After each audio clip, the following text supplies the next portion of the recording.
What's up, wrestling fans? Welcome to another episode of the Smark Out Moment Smack Talk podcast. I'm your host, as always, Tony Mongo. Joining me for this is Callum Wiggins. Sting!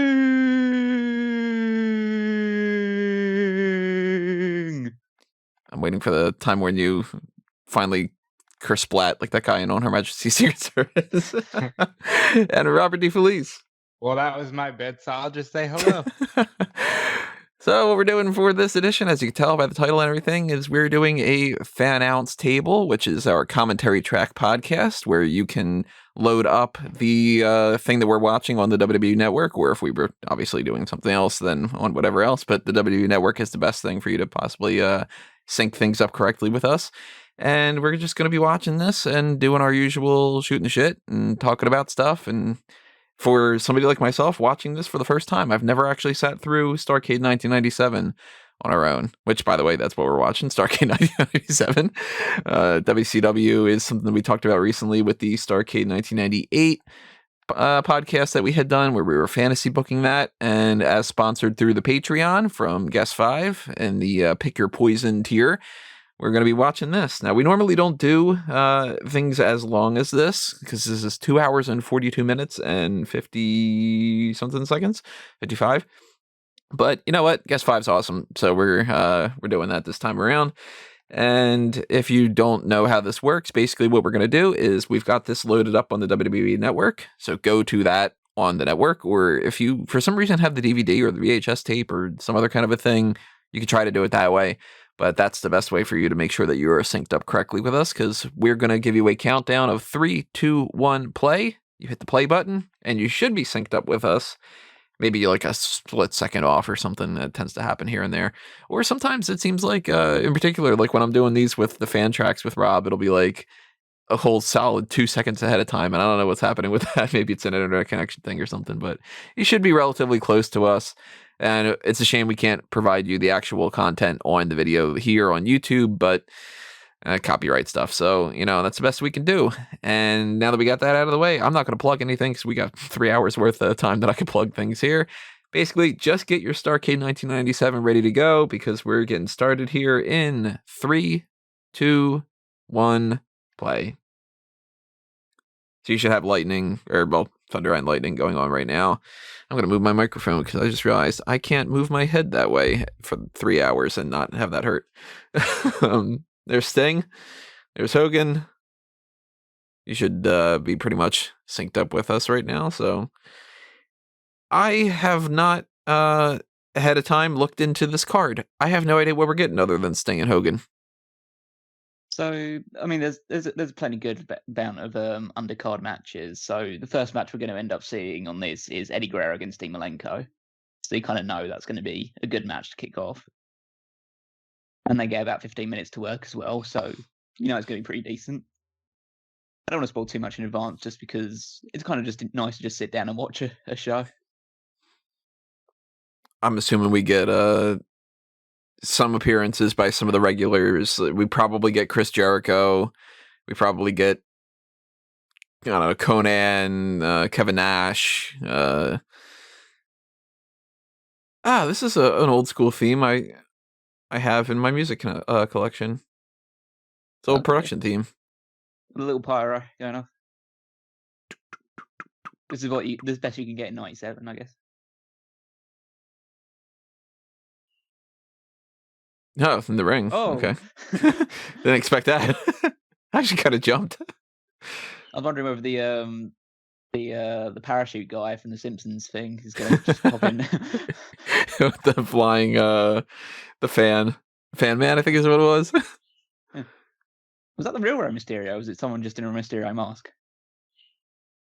He wasn't headbutting people, so. Oh, I forgot that Dusty Rhodes is commentating at this point. If you will. He's a bad commentator. He's fantastic. What was the event where he's like, he got a bicycle? That was a random episode of Saturday Night. Maybe the best call that he's ever done. Just saying of this, the pay-per-view a little bit. This is the biggest ever pay-per-view that WCW ever had in their history. Even after this point? Yeah, even after this point. This received 700,000 pay-per-view buys, which, if you put it in perspective, is about 150,000 more viewers than NXT had this past week, and they get to watch it for free. Well, it's paid for cable, but other than that, they get to watch it for free. This generated, in terms of pay-per-view buys, about $6 million in revenue for them in one night. Jeez. Now here we get some staples. We got Disco Inferno. We got Harlem Heat. That's Hugh Morris. I'm trying to put the guy that's sitting next to Disco Inferno. That's Mordis, isn't it? Yeah, I think Canyon, yeah. Canyon. Who better than Mordis? There's Glacier. Who was behind Glacier? I didn't see them quick enough. It looked like it might have been somebody.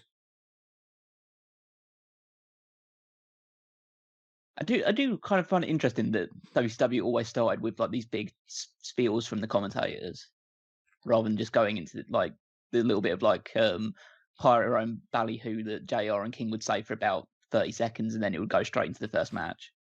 I think that's. Sometimes this could be better, because like maybe somebody's still grabbing snacks from the kitchen or getting, whatever. There's a question, as someone who just doesn't know the reasons behind it. Is there any reason why Bobby Heenan wasn't commentating on this show? Yeah, you know what? I mean, like, obviously, Heenan's great. Heenan's, like, I would prefer Heenan, but... He might get swept off a throw. Mike today might just be here because Guerrero and Malenko are going to open it. Yeah, he's the one that actually, like, takes notes and does research for matches. Yes, he would be the professor. I'm not a huge TNA fan on commentary. Like, he's got his value and everything. I don't want to, like, seem like I'm crapping on him. He's not, I don't know. He's great in this role. He's not good in the Tony Schiavone role. Yeah, like, TNA is the type of guy that I think oversteps a show like, I don't know, like a Sunday Night Heat, where it would be like, oh, he's too good for that. But then it's like you put him on like Nitro or pay-per-view, and I'm like, where's Heenan? Kind of like, it's just, I liked Malenko's theme.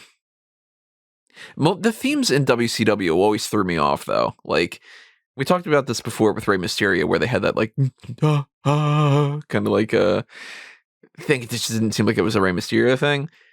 Some of the themes are so good and don't seem like they fit the people. Some of them are really bad and oddly fit. And these two themes I always liked, because Malenko's is very like, I mean, he's the Iceman. He's coming out there to just like, kill you in the ring essentially. And Eddie's is super chill and laid back. And one of the few themes from WCW that, like, that is real right then. Eddie's, like, back in the day, if you would have been like, saying like one of the themes, I'd just be like, that's good. That's a good theme. Gets stuck in your head really easily. I'll probably have it in my head the whole rest of this time. Eddie's great. Bum, ba-da, bum. Bum, bum, well, I mean, that's one of the things we might not get too much through the WWE Network experience, because we don't know whose themes are going to be disrupted by the... Oh, you'll know right away. Yeah. Like Jericho's, they always use the break down the walls. Which is stupid. But I don't even know what his old theme was. It was kind of like that, like... It's a generic version of Pearl Jam's Even Flow, like DDP's is the generic Smells Like Teen Spirit. Yeah, that was so obvious that they didn't even try. I'm not too familiar with the Even Flow thing. Redone as well, or it should be at least, because he's got a generic "Come As You Are" about Nirvana. Also, if DDP's wrestling, I assume his one will be different as well. He will be wrestling, and it is different. Self high five. Oh, little Nate. Credit to Charles Robinson. He doesn't really seem like he ages. He ages so gracefully. Yeah. He looks pretty much the same age here as he did at WrestleMania 24. Last time I saw him, if I remember correctly, like being spotlighted instead of just being a referee in something. Might have been that thing with the Slammy Awards. John Cone. Oh my god, that was good. And he looks so lean as a cruiserweight. Eddie, you mean? Not Charles Robinson. No, well, no, that's Eddie. It just annoys me about the fact that he had to bulk up so much. That he's. I know this is the term for it, but he literally looks like gassed up by the end of it. Mm. Malenko always gave me this appearance of like, I guess I use this analogy here and there, but like a car salesman. Like I could see Malenko running an office or being like a Lumberg. One time, and this around this time, maybe 98, 99, I had a substitute teacher, and I can tell you that I came home and I swore to people that it was this man because he just looked so unassuming. No, he always strikes me as like the guy that would stand next to a mob boss that you'd think is kind of unassuming because he's pretty small. He doesn't say anything, and then he's the one that's always does the final kill jobs and stuff, and something like that. He would be he's a fantastic Bond villain. He's got like some kind of a shady nickname. They call him like Iceman. I don't know, like even more so than Iceman. Like they call him like Johnny Three Fingers. And it's like, well, why is he Johnny Three Fingers? Oh, it's one time he cut off some guy's 3 fingers. He keeps their 3 fingers in his pocket or something. Yeah, he just pulls it out of the scene. He's like, here you go. My name's not Johnny. Johnny's the guy that I took the fingers from. That was a hell of an Alabama slap. That looked like it hurt. Yeah, apparently WCW rings were not as forgiving as the. No, they were not, and they're smaller too. That was always one of those things, and I've mentioned it many times before. Actually, one of the things I didn't like about WCW, I never liked the sound of the ring. That like kind of thing. I know we're gonna disagree on this. I like the logo in the middle of the ring. Oh no, I like that. Yeah, that's nice. No, I thought I remember one of you guys saying you didn't like that, but I love the WCW aesthetic. I like the idea that you get to see immediately what show it is. Now, I kind of agree with WWE. If you keep it simple, you can use that footage at any time and you're never really dating it. But what I don't like is when you get like, what the hell was that? Eddie just running away, like, getting like, I'm so, because he's just getting his ass kicked for the first like 3 minutes of this match. It's just like goes, okay, I've had enough. I'm going to go at you now, and just runs out the ring. So Eddie's so good at that heel shit. But what I don't like is like UFC or whatever when they've got all the advertisements on there on the mat. I mean, not on Eddie running away. I mean, Eddie's like the presentation is like someone who's like really good at being a chicken shit heel. In that, like, he does the things that he's trying to avoid fighting any possibility, but then when he does get on offense and in control, you actually see that he's a bit of a killer. But that's the right way of doing it, rather than so he just like spots an opportunity, he just dives for the leg, and now he feels confident, and now he's just in control. Whereas other people that do the chicken shit heel, they just never ever want to get involved until they're heavy or something like that does something to them first. Outside of the bow tie, I actually prefer this referee look to the zebra. I think the zebra's a little played out. I think the zebra more. I think that you more easily can block them out because in your mind it's just sort of like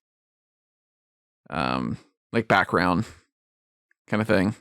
I mean, WWE know this is the right type of like referee attire, because otherwise they wouldn't have had someone in this sort of attire do the Randy Orton Edge match, the greatest wrestling match of all time. Well, there you go. Maybe they should put them all in Green Man and just green screen all the referees out. Would be fun. Look, I just love. I mean, obviously nowadays don't have a crowd anyway, so there's not many to do. But this crowd is so into it, and also I'm just watching this match and thinking, well, I assume Eddie's the heel because he's chicken shit out of this and stuff like that. But it was hard to tell early on. But it doesn't take away from like any sort of enjoyment of this, because it just throws Eddie on top of the ropes. Great. You can tell there's one dude in the crowd that's really enjoying this. That one guy with the face paint that keeps standing up. Yeah. It was so love the fact that like this is the match that like everybody turns to when they say that ECW wasn't just a load of guys hitting each other with steel chairs and stuff like that. They had Eddie Guerrero versus Demolenko once or twice.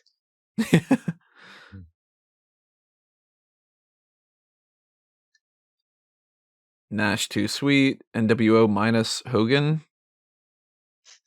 Is that what it said? I think I it don't said think it said, NWO like- minus Hogan equals too sweet. Okay. Oh, that'd be. I mean, yeah, that That's I fair. think a lot of people could. I agree with that. have. I have better seats than you. Oh, you got the big Canadian flag there as well because I like obviously- that guy was trying to be a dick and hold up signs that said, I have better seats than you. And he got blocked by the guy with the Canadian flag. Obviously, yeah, with the Canadian flag, you might as well reference the fact that this is the first show since Bret Hart was signed by WCW, and obviously very soon after the Montreal Screwjob. That one said Hogan is older than dirt. It's pretty straightforward, right?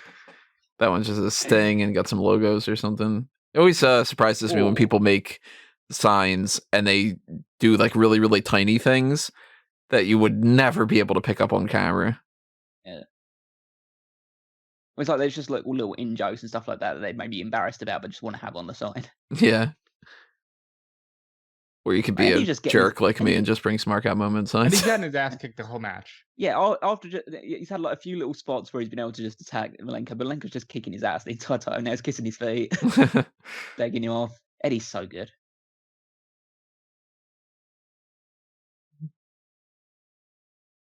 Wrestling is so dumb.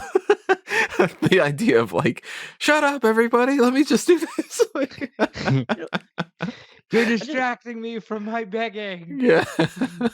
I just realised this as well. Like, consider the fact that this managed to get 700,000 buys, Dirk and obviously Ziggler. this is the time where pay per view was costing like $40 and stuff like that to buy pay per view and stuff like that. This happened 3 days after Christmas, Hmm.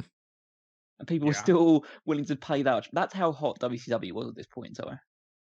That was probably a Christmas gift for some folks. Yeah, true. They could have been like, print out Hogan the fears thing. emo, Hogan fears emo, not Elmo. and there's a Hitman Emo. 316 sign there as well. I couldn't see what the rest of it said. So obviously Austin's getting over at this point as well. I see a lot of denim. I see a lot of Sting masks and a lot of NWO shirts. That's the 90s in a nutshell. Now I'm imagining an Elmo Hogan version. Better than the emo Hogan. I thought Pete Dunne invented finger breaking. And then Malenko just teasing it there.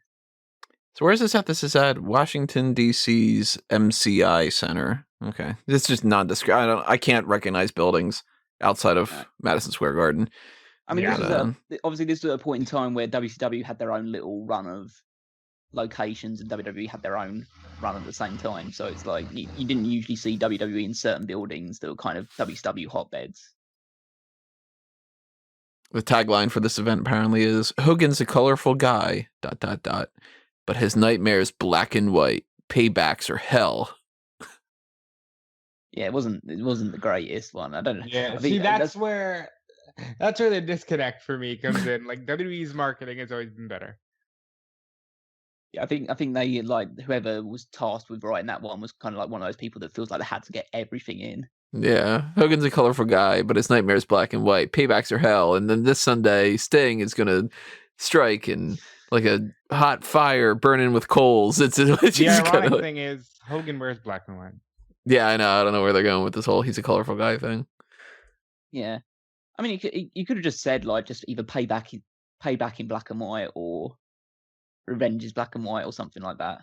Or And they would've Hogan, been fine. yeah, Hogan gets stung or something with Sting. Like Even just Hogan's nightmare is black and white. Or the Crow 3.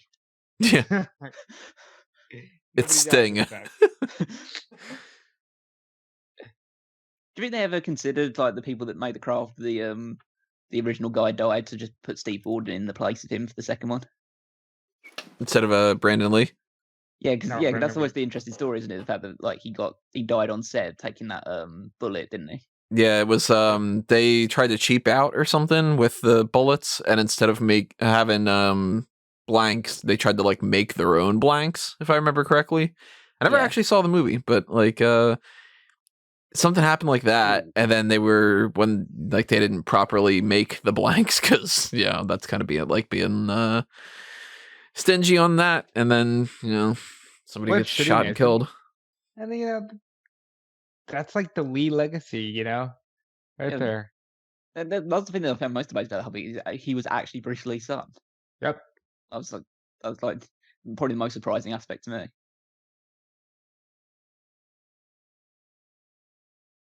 Great Hammer Valentine's there. Mustache guy, but don't know, Barry but he does Darkseid behind him, looking like he just seen a ghost. Maybe they can include that on the tagline. Hogan's a colorful guy, but his nightmare is black and white. Paypecks are hell. Barry Darkseid just saw a ghost. I'm a fan of building cards like this. We don't do that anymore. Like, everything, it starts with, here's one of the main matches you were looking forward to.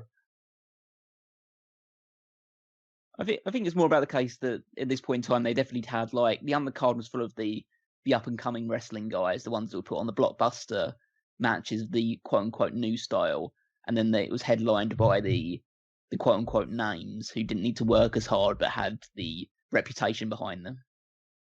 And my ideal scenario, as far as like if anybody pays attention to the way I do fantasy booking stuff, I start off with like maybe like the C main event kind of,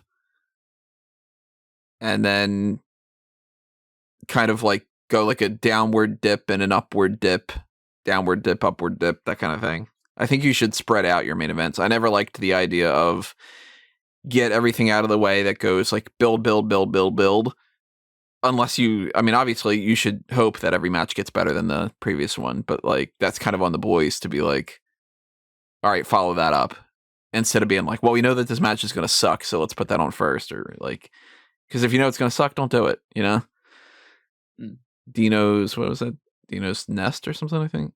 It could be, yeah. Like Raven's Flock, Dino's Nest.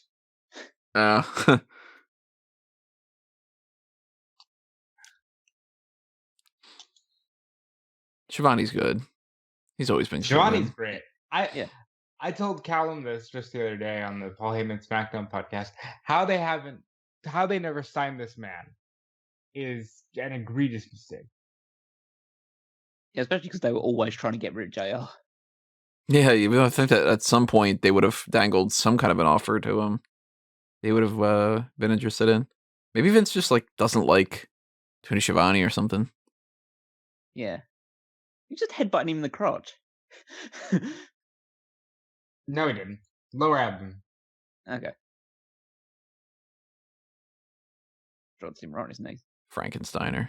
Yeah, but yeah, you have to call it that. You can't call it Top Row Hurricane Rana because the Steiners are in this promotion. Yeah. That was a little weird. Well, I always thought Frankensteiner was cooler to say. I just like the fact that's their move. So it's like he's the one that innovated. He's the first ever guy to think of doing that, or at least in America. I assume people would do it in Mexico all the time. It's a weird thing, though, isn't it? That like Scott Steiner is the one to do that, because that guy's like, you look at him for like the whole latter half of his career, and you're like, yeah, that guy's not doing Hurricanranas. Like, not a chance. He'd be the one that would innovate like the Spine Buster or the I don't know, the Full Nelson Slam or something, you know? Oh, I love wow, the precision on that drop kick. Didn't S.A. Rio sign? No. I'd be surprised if I'm like working you. Oh, there we go. Huh. Nice. That's it. See, that's a match that I think would fit in pretty much any time now. Yeah, you could do that on Elimination Chamber this week, and people would be like, "Let's go match." Like, yeah. It was like super spectacular or anything, but like it was two guys doing some really cool moves, and told a decent story of Eddie being dominated until he managed to get some damage on the leg, and using that to take advantage of the whole thing. Simple, no bullshit. Get in, get out. I think if you took this match and you put it on nowadays, people will go, "What's up with that mullet?" No, mullets are coming back, man. Ugh, it shouldn't. Learn from history, or else you're doomed to repeat it.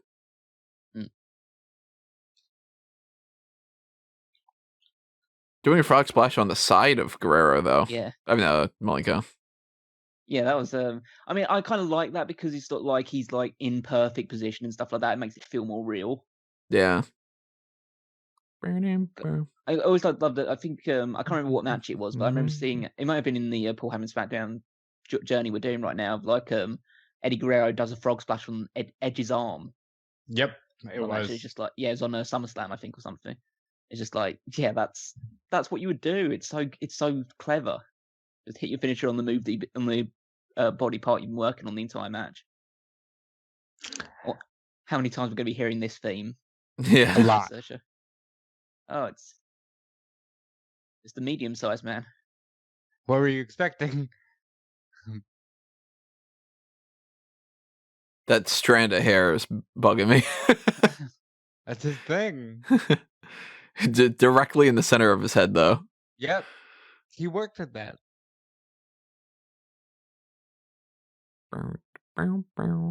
Always like this theme too. You gotta admit, like, as much as Scott Hall has, like, it's been well documented, like, the amount of problems that he's had and whatever like that, dude always looks like he's having fun, just being like, hey, suck my dick to the people in the crowd. And it's always fun to watch when Scott Hall's like having fun, you know. Yeah, because you just noticed that sign there that said McMahon for your steroids. I saw the other sign that says that Traylor will job for food. Yeah, he would. I saw Homer Simpson's like doll back there. This looks like so much fun. Sting Fierce Cartman. Man, South Park was so big back then. Right there.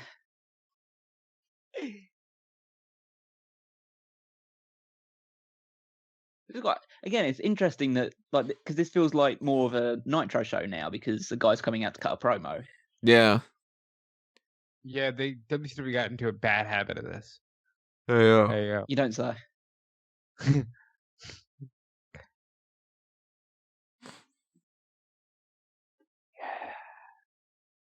Before the crowd would pop super duper every time.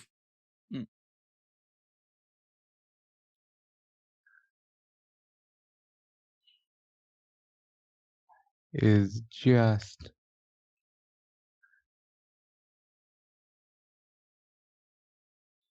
yeah, you're a heel, Scott.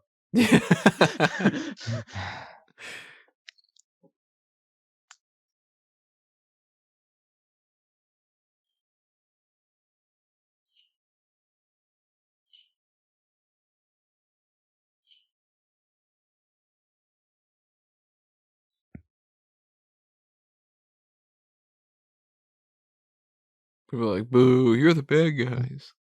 But if you replace the word outsiders with Wolfpack, then I'll join you. All right, more people seem to be against him, so that's kind of the reaction. That's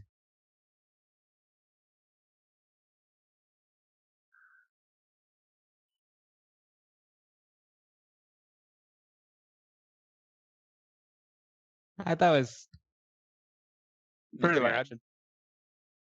New pussy order? Is that what that said? New wussy order. And then wussy order. That makes a lot more sense. And again, I don't know. There's maybe an NPO somewhere.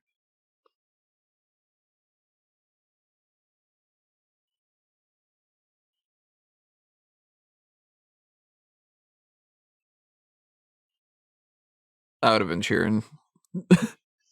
Yeah. Those are the bad guys.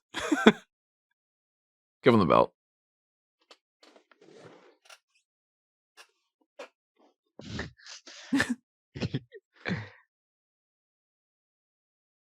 But everybody's going along with the booing that, so that's good. Yeah. They're getting the desired reaction. Well, you saw the sign that said "Take Hogan out of the NWO," and it's just too sweet. Yeah.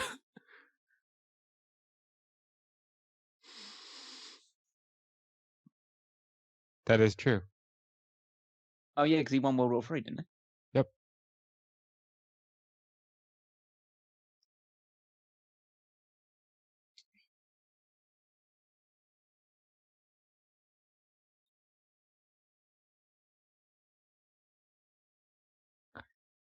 Somebody get this guy a comb.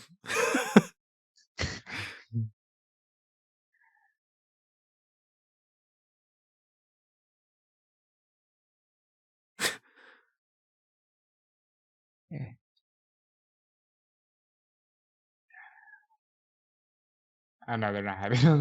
What do you guys prefer better? Big Sexy or Big Daddy Cool? I always liked Big Daddy Cool better. I think Big Daddy Cool is better. I prefer Big Broken Quad. Jesus. I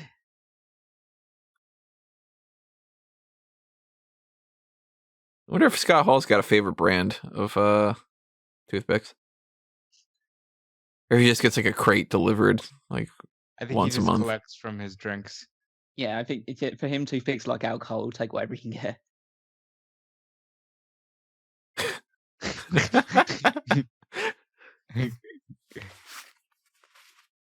Oh. Watching Big Show throughout the years is so weird, seeing like his hair fluctuate, his weight fluctuate, His beard fluctuate. yeah, the beard too, like I have to say about His sense of relevancy. his heel and face turns.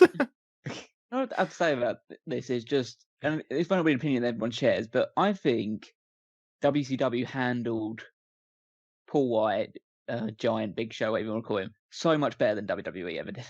I agree with that. I don't disagree. At least the first 2 years. That last year was messy.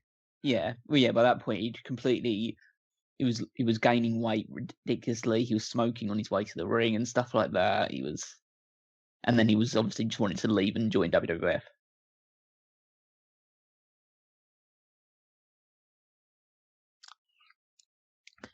You know what? Hall's a pretty big guy, because even in the ring with Big Show, he looks big.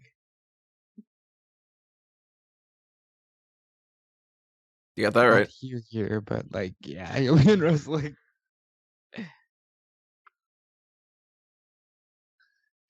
The exaggerated points. Some say Big Show's still waiting for that Kevin Nash match. No, Nash is gonna drop him on his head in a few months.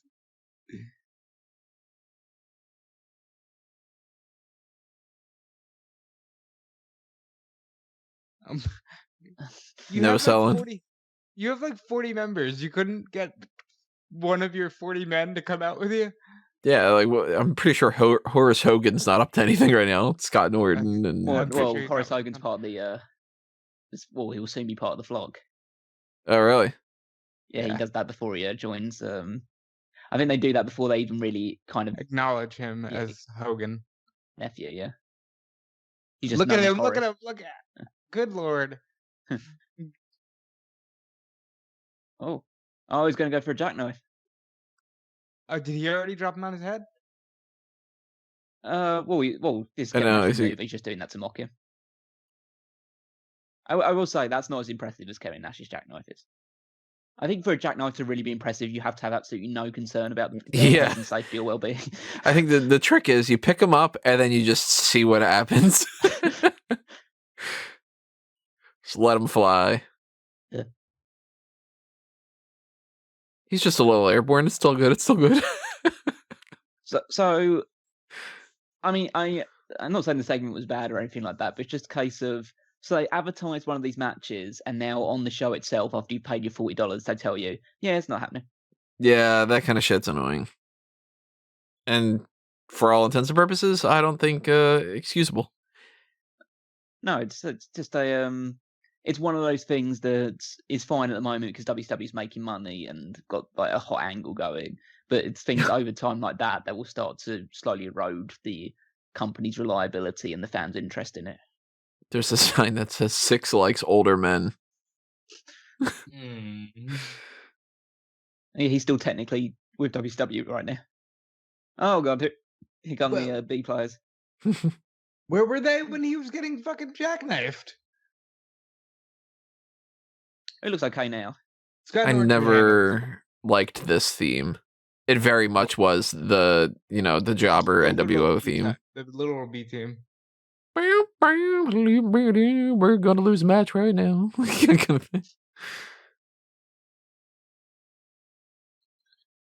Man, it's like, with the benefit of hindsight,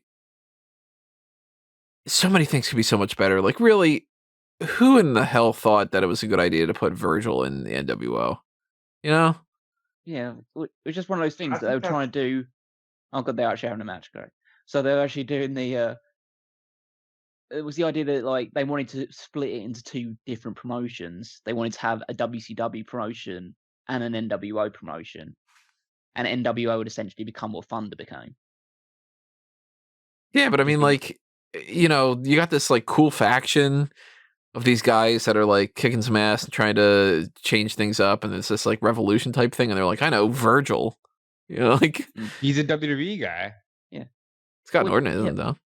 Yeah, it was just one of those things that they were saying. Like, I mean, their big motto is, like you said earlier, it's either you're with us or you're against us. So basically, Eric Bischoff gave open field for anybody in the WCW roster that wanted to be part of the NWO. They could join the NWO, and so that's why you got people like Virgil and Scott Norton and some of the other useless ones like the Disciple and stuff like that.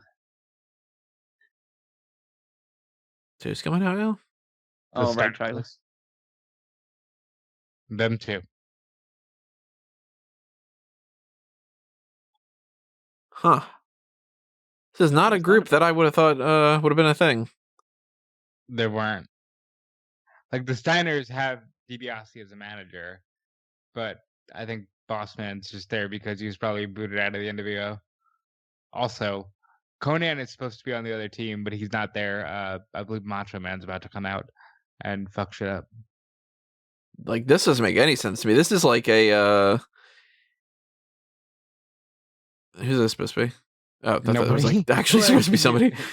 I get, like, I could even get Bossman and the Steiners together, but DiBiase throws me off. DiBiase had like a come to Jesus moment before his actual come to Jesus moment about the NWO is evil and I'm gonna join the Steiners because I come from a wrestling family. That's weird. Yeah, because he was he was the original benefactor of the NWO. Yeah. But Not a big fan of that either. Like, I love DiBiase, but I never would have wanted to put him in the NWO. Now we're gonna have Macho Man come out on his own just because. Fuck you, fuck order, New World Order.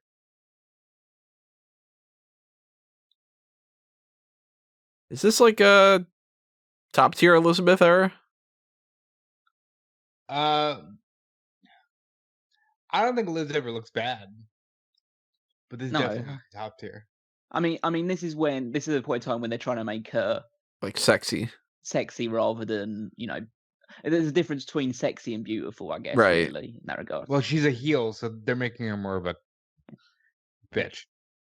But I've never seen her. I mean, to be fair, I've never really seen Elizabeth and thought that she looked like she felt that she belonged. She always does look like she's like kind of like she'd rather be anywhere else, but this is how she makes a living. Yeah, like she seems like she's I don't know, like it's a fish out of water type of thing all the time. Like she'd be the person that you would catch in the crowd at some kind of a rowdy thing where she got lost. You know what I mean? Like just calling out Booker T now. I guess maybe I like that he pointed it right at Ray, because can you imagine a match between Macho and Ray if they were given time? Macho's so good though. Like damn, I love Macho Man. I love this era Macho Man. I think heel NWO Macho is like his last really, really, really strong run. It's his last run, period, but like it's really good. I wonder how much friction it kind of was at this point in time to have Elizabeth and Savage back together as a unit, because they weren't together at this point.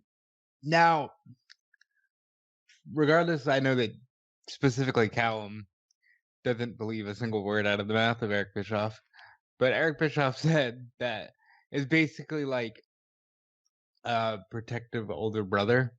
Like they had a very cordial relationship and had moved on nicely, but he always was going to protect her. I can believe certain things that Bischoff says if it doesn't actually protect the interests of Eric Bischoff, then it's totally that's fine. That's fair. So if he says that, I can pretty much believe it. But dude, they've got Rick Steiner's son is coming into WWE. That's exciting. I'm hoping to see some people get thrown around. This is such a mismatch, isn't it? Yeah, this seems like so this weird. should almost be a battle royal and nobody should be on any team. Yeah, just like we got Randy Savage teaming up with Shane, and because that's what he's called, Virgil in NWO, because it's meant to be a mock of Shane McMahon. No, It was Vincent. Oh, he's Vince. Yeah, I think he was named Shane in another promotion. I think like they did something like had his full name be Vincent Shane, something like that. but yeah, obviously, and then Scott Norton, and Scott Norton's actually like, well, he's a much bigger star in Japan than he ever was in the USA. I can't tell you a single move Scott Norton has in his repertoire. You take out Virgil and you put in like Buff Bagwell, and obviously you keep the original switch of Conan for Savage. This makes sense. I just think it's a shame that Savage wasn't booked on this card. Like, if I had Savage in my roster, he's on everything. I've always been more of a Savage guy than Hogan guy. So let's get to referee saying, come on, can we actually do something now? Because literally it's been about 20 plus minutes without any wrestling now. Should we use that opportunity? We should have done all our plugs then. We should have punched it, yeah. And everybody would have been like, oh my God, there's nothing happening on the podcast or the thing. It's a WCW pay-per-view, so I'm assuming there will be some opportunity again to fit the plugs in. Probably during the... Might be in the middle of this match. Maybe. I mean, I'll throw them out here and there. But one of the things I'm interested in, this has absolutely nothing to do really well with we're watching right now, except for the fact that Macho Man's on the screen. The Young Rock show debuts tonight. We're recording this, but for anybody who's wondering, it's the 16th of February. And Young Rock is going to premiere tonight. I got that scheduled to record. I'm going to DVR that and watch that later. But I saw this still image of there's a guy playing Macho Man in it. He looks pretty good. Yeah. Like the Andre guy looks good too. Yeah, the Andre guy looks pretty good. The guy that plays Rocky Johnson looks pretty much like Rocky Johnson. That's like amazing casting for Rocky Johnson, for The Rock too, for that matter. Yeah. I like the casting for Wild Samoans. Like, yeah, damn, they did a really good job for everybody except for the guy who plays Vince McMahon, it seems. Yeah. But then again, maybe he maybe just me seeing a still image doesn't do it justice, you know? Maybe that just isn't a human being that looks like Vincent Man. And it's supposed to be like young announcer Vince, like not even like he's announcer, but like when he was still just an employee of his father's. A little bit more paunchy and, you know. But the, I mean, we've gotten the idea before in the past of like Liam Neeson was rumored to play Vince McMahon in a movie. I think that would work. Bradley Cooper. Be good at playing the character of Mr. McMahon, that like sadistic, evil person. You're fired, like that type. Even though that Pandemonium movie is absolute garbage from what the script seems to be, I want to see it so bad. I want that on the script. The unedited script, I want to own that. Yeah, I want to see the part where he goes, he's got to have a giant dick, you know, like that. It's interesting to see like Scott Steiner sell for Vincent. Speaking of giant dicks, here comes Virgil. Oh no, I thought he tagged Virgil.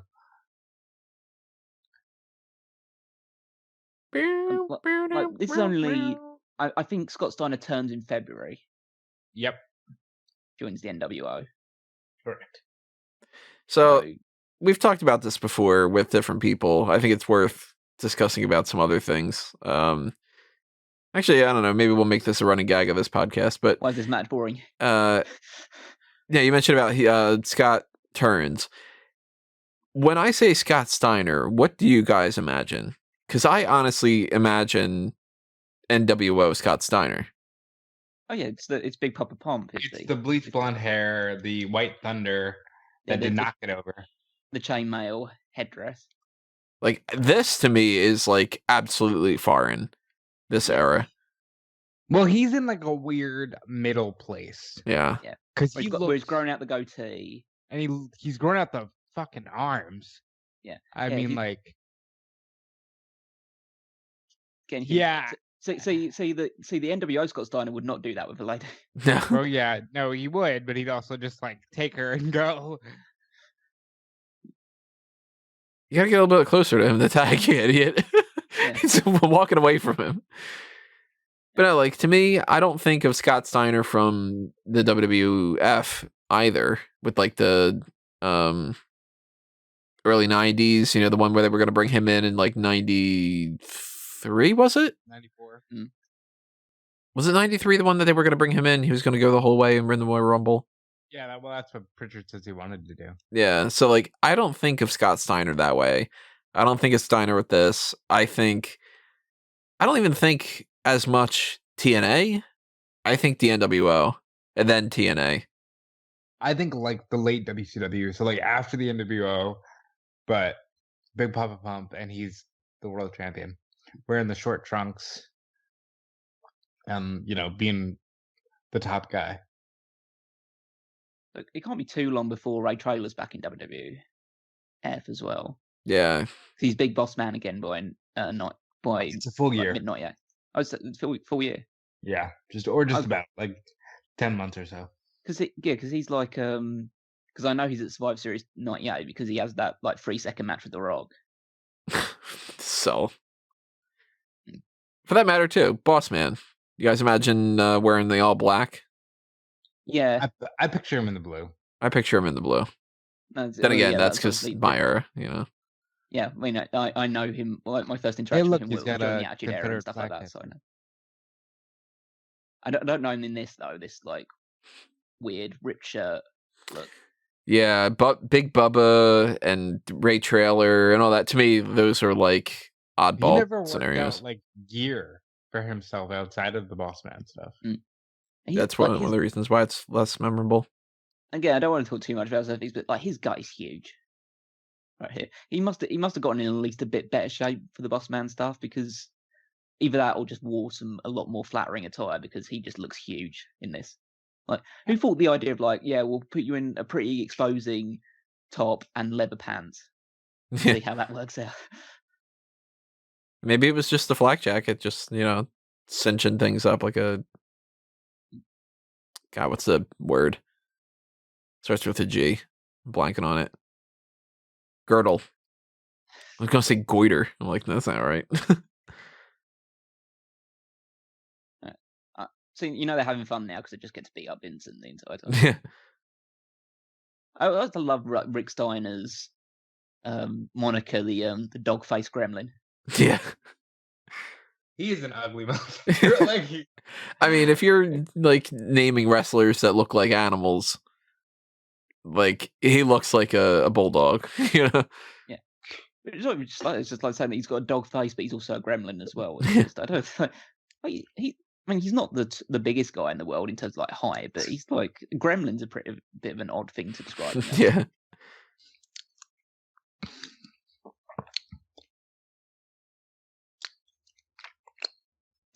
See, that move would have gotten over huge in Japan because Japan's all about clotheslines. It's like, well, this whole match would have gotten over real big in Japan, except for Virgil. Big in Japan. Yeah. You'd have the ring announcer from New Japan that I like, the one that's like, so he's like going as high up as he could possibly go. On the flip side, he's so bad. I look at Rick Steiner and I don't think of anything outside of the tag team with Scott. Yeah.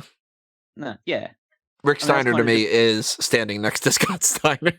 It's really, it's not a crap on him or anything. Really. It's like, Well, he takes off the protective headgear and he basically looks like a character from Pawn Stars. And like, I don't know, I just always preferred this look. Can you imagine him like against Kurt Angle?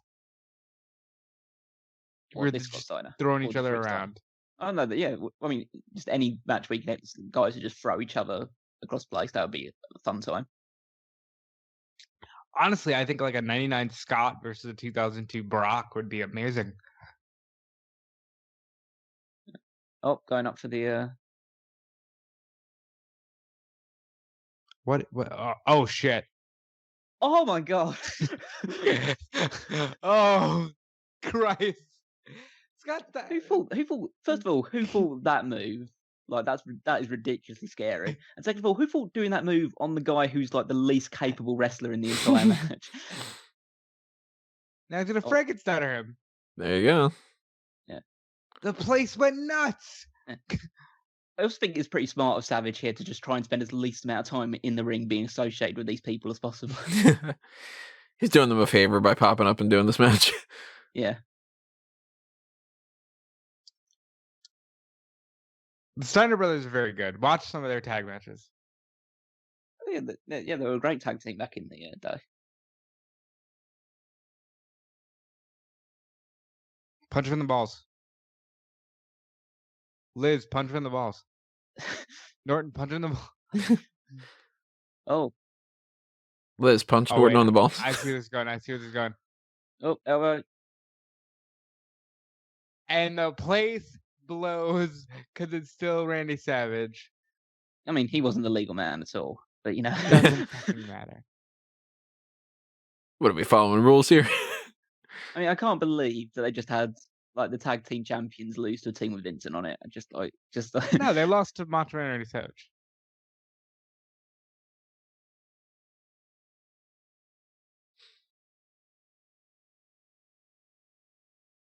I would like to watch the Steiner brothers wrestle more. There's that Traylor with job God, for food. he really does not like Booker T. Yeah. Or that guy. I mean, this is peak paranoid Randy Savage. Oh, look at that. Yeah, that is so. I mean, it's good when it works out, but that's a move that you could easily fuck up and end someone's career. That was awesome because it set him right up. Yeah. I still think that's the best elbow drop. Kyrie's saying just a million times better than that. Yeah, I did Kyrie's better. But I mean, Macho, I put it on the map. I like the fact that he goes down with the point of the elbow immediately. Oh, that's good about it. But just like Kyrie used to get so much more height on it. All right, so since he's plugging, we're going to plug. Tony, go ahead and plug. Let's see what he's plugging first. Maybe if I've got what was that of the old... it's the hotline. There you go.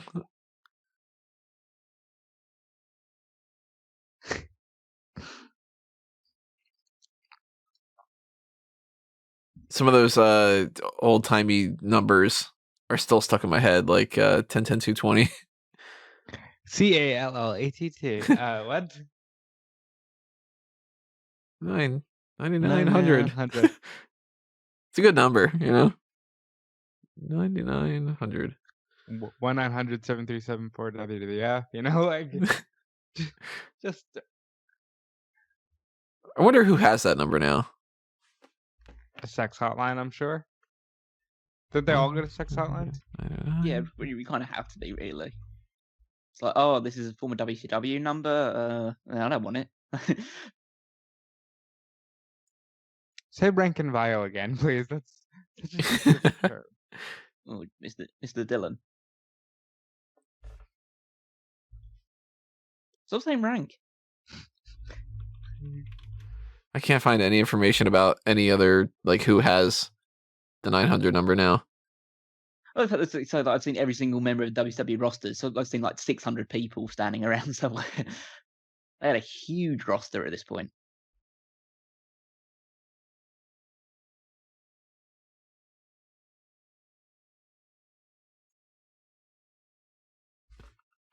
Well, for the fact that they're talking and whatever, I will plug a couple things. Obviously, I mentioned before, this is on the Patreon. This is actually on the YouTube thing as well, but it's sponsored by the Patreon. And if you are interested in sponsoring some different kinds of things and you haven't ever figured out that we do this kind of stuff in the past, maybe you're brand new to the show or whatever, the Pick Your Poison tier is the reason why this is happening. That means that Guest 5 had chosen to directly sponsored this idea. Sometimes if we don't get a chance to do something, like maybe we've got in the past, somebody's been like, hey, can you do a review of this show? And it's like, well, we don't know anything about it. We wouldn't really think it would be a good podcast for you. You got any other idea, like that kind of thing? Or, if it was a request of like, can you give us the top 100 moments in wrestling history, and it's like, that's a lot of work. We can't really set aside that time for that. But generally speaking, I don't think that we've almost ever had scenarios where we haven't done what people have requested. So in particular, if you're like, man, do a Mount Rushmore, or do a Superstar Scores, or one more match, or whatever, toss them out there. Take advantage of the Pick Your Poison tier.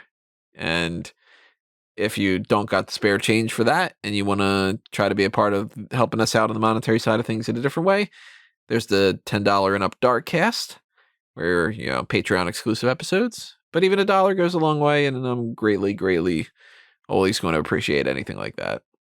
Love Goldberg's theme. One of the best themes in wrestling history. He's still being dubbed as Bill Goldberg. He's got no security. I'm sure he's going to have no pyro. He might have pyro because WCW is very liberal with that. No entrance with the in the back. No entrance. Yeah, he's just still smacking his head though. A sign that says bathroom break behind him. They're building up the undefeated streak, but I wonder even at this point they even know about the undefeated streak, because that was something that just came out kind of organically. He's about to face the greatest wrestler in the history of World Championship Wrestling. God, Lenny Lane. Oh no.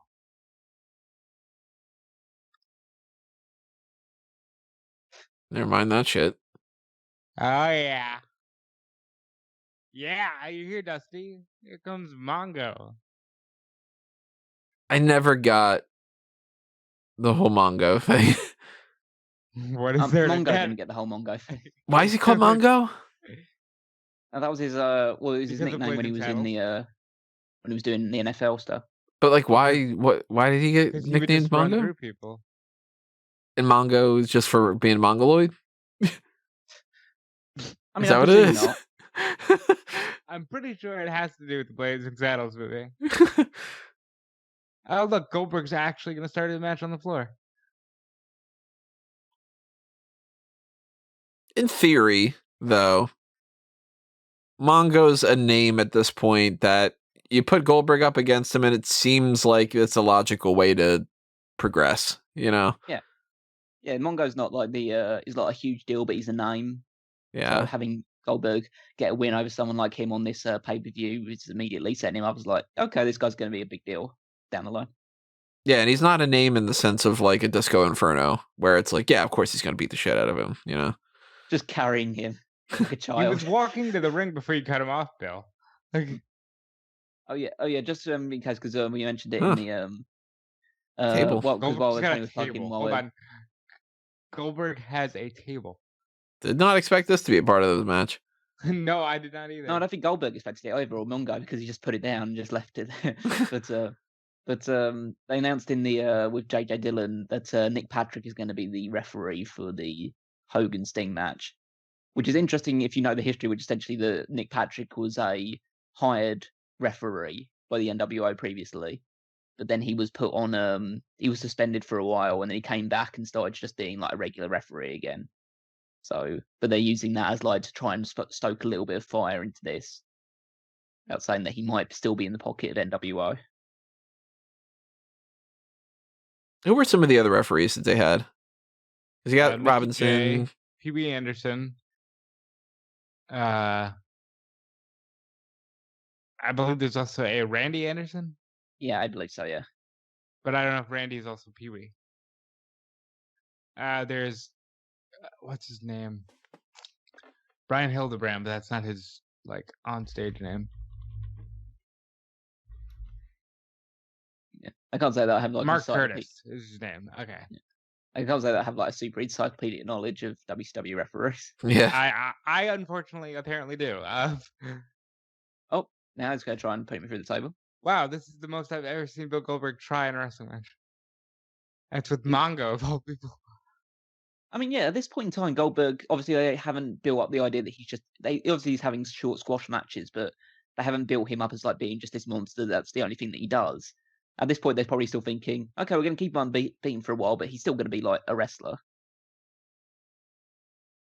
And then they realized, oh, the streak is the main thing getting him over because the crowd aren't as into this as they would do if he was just killing him. He was just standing there waiting. This is a punch by about 3 miles.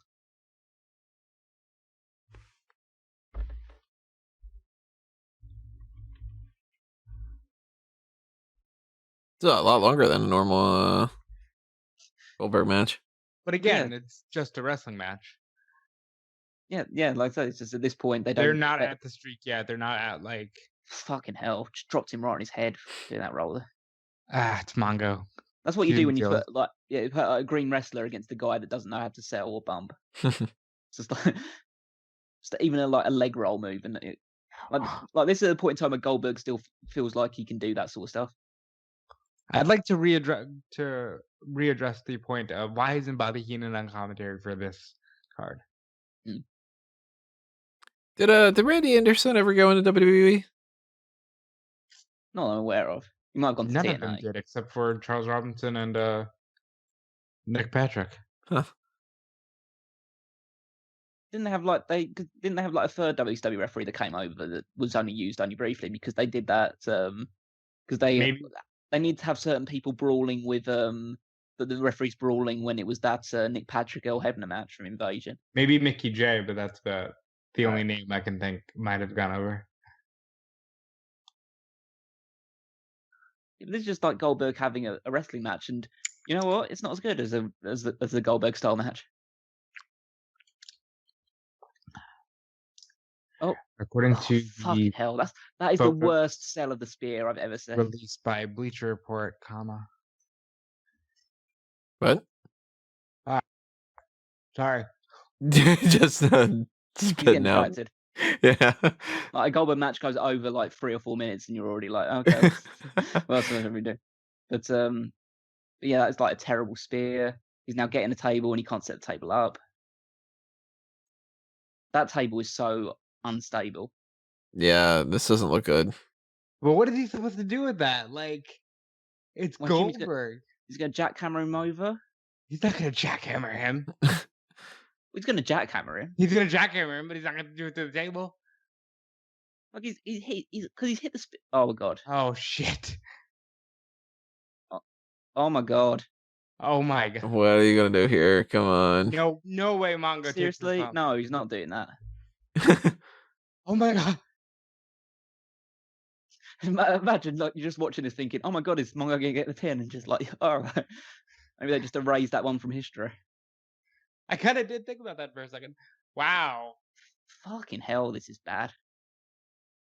I know Deborah's got to come down here at some point because she's the one who's actually feuding with Mongo. I kind of assumed that when she didn't come out, I just assumed that she'd already gone to WWF at this point. Nah, she's a year away too. Okay, spear him. No, end this. Please end this. Do something. No, this is great. So I checked Wikipedia. This is the longest match of the card. I'm just kidding. What was that? He barely died. He barely hit him, and Mongo just flopped. ECW chant start. Are they chanting it? Look at his back for a little while. Oh my god! And he just immediately started kicking him again. He's selling it at all. Completely no selling it. First of all, that table broke a lot cleaner than I thought. I didn't realize Steve McMichael was the Goldberg of this match. Oh my god! Shit. Jesus, this is a mess. This is the imagine a match where Goldberg is the more accomplished wrestler of the two. Yeah, wow. Wait, it's not over yet. There he goes. So that was. I'd like to point out that Mongo lost this match by having control and then dropping Goldberg. At which point Goldberg just got up and jackhammered him. Yeah, Goldberg just went, fuck this, and just ended. We're going home. You want to guess how long that match was? Too long. 7 minutes and 38 seconds. Take a guess, Callum. 6:18. 5:59. No.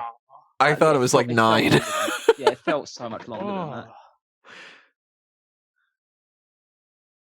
Also, yeah, if you want to know what I was reading, it was they finally confirmed Flair and Bliss for Punky Brewster. Stop the presses. They finally confirm Lacey Evans as a replacement. Or I'll talk about that when we get into our Elimination Chamber stuff. Yeah. I don't know when I'm uploading this. So Deborah didn't even turn up at all in this then? Yeah, I guess not. I was really expecting her. By the way, during that match, right before the table bump, Tony Schiavone did this is the biggest night in the history of our sport. I always liked the WCW sign that they have. That was a neat little touch. I like that. As generic as the logo is, it's just a stop font. It's really good. Oh, right then. You don't wonder where the flock is. You zoomed in on the flock earlier. Yeah. I think row C. Dinosaur. Is he fighting Benoit? He's not fighting Benoit. I am the punk something? The punk hunk. Punk hunk? The Macho Man 316 there as well. Did he not have music at this time, or did they just cut that out? They might have not given him music yet. Yeah, they might have done. He was kind of doing a gimmick. That's part of his thing of not having entrances. What does it look like he's got tennis balls on his knees? I liked Raven. I thought he was pretty cool. Raven was great. That's why I go back and listen to our booking of 98. I put him with Sting twice. He feels more like a WWF guy. I can't believe they never ran with him.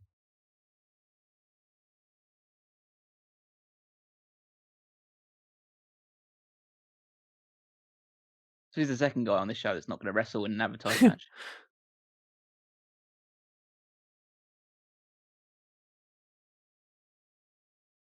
He's very 1997 too. So there's over an hour and a half left on this show. I've looked now. There's 5 more matches. Or at least they're given time. I've purposely not looked at the card. Yeah, I'm trying not to look at it either. But okay, so we've got Saturn there. And we've already talked about how we thought Saturn was pretty cool. He's toss great. people around. I'm like guessing crazy. this match is going to be badass. Yeah, I mean, this match coming up is Saturn Benoit. Sounds like a pretty good match to me. I thought that we got this match for both Malenko against Guerrero, and now we're going to get Saturn against Benoit. As the Radicals implode.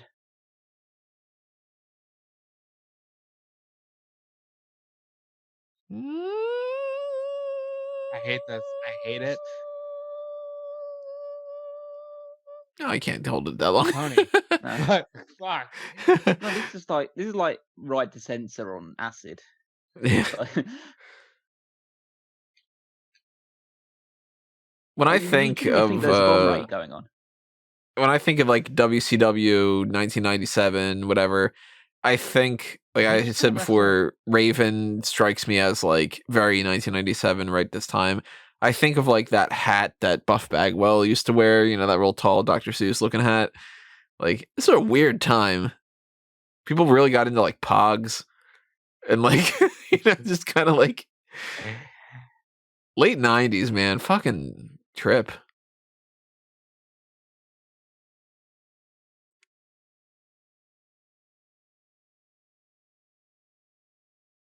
This is weird music. I remember this. Never been a fan. This very much seems like it should be the background track of somebody trying to rap Give Benoit a belt. for like a Capri Sun or something, you know, like. Yeah, it's very much not Benoit. That it? Yeah, no one does anymore. Jesus.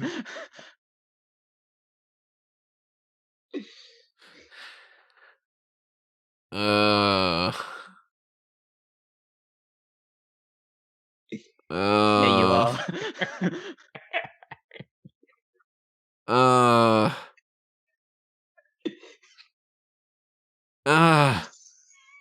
Jesus. Oh. Damn it. Stop okay, it. He said on the Raven. He said on the Raven. Still. Goddamn, man. He said on the Raven. On the Raven. That's it. Nobody else. Never any other time in the future. Fuck. I mean, it was bad enough the stuff that he was saying. It was also the fact that he was just cutting a really bad promo as well. Yeah. He was stuttering over his words all the time. Benoit was never the great promo. He's just like, you know, I was looking at the Bible and it's like, damn it, stop it. Like, shut up. I was kind of worried he was going to go, like, because we've been watching 2002 SmackDown and he goes off on, like, yeah, and I'm going to hurt you. And it's been a little weird. Yeah. It was the worst one was actually something they cut out of a recent episode of SmackDown on the network where Benoit says in a promo where he's going up against Angle, says that basically says to the effect because Angle calls his WWE title belt his wife and he calls his gold medals his kids, and Benoit ends the promo by saying he can't wait to take his wife and kid away from him. Damn. Yeah. There's been a couple times where they've had to just straight up cut out the promo because there was one in December where he essentially was like, you know, I sacrifice everything, my wife and my kids for this business, and it's like, oh God. It's like Owen Hart cutting a promo about, you know, flying through the skies and whatever, and yeah, Owen Hart kind of promo about sailboats.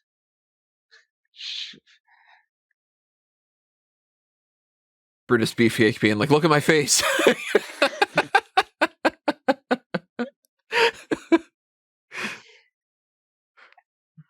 Marty Jannetty opening up.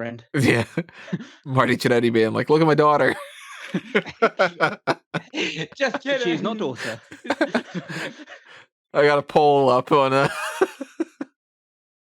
Just took a trip down to the canal. Hey, it's Kidman. Kidman. Here goes Kidman. All right, so this is a oh god. Oh fuck. So this is a Ravens rules match.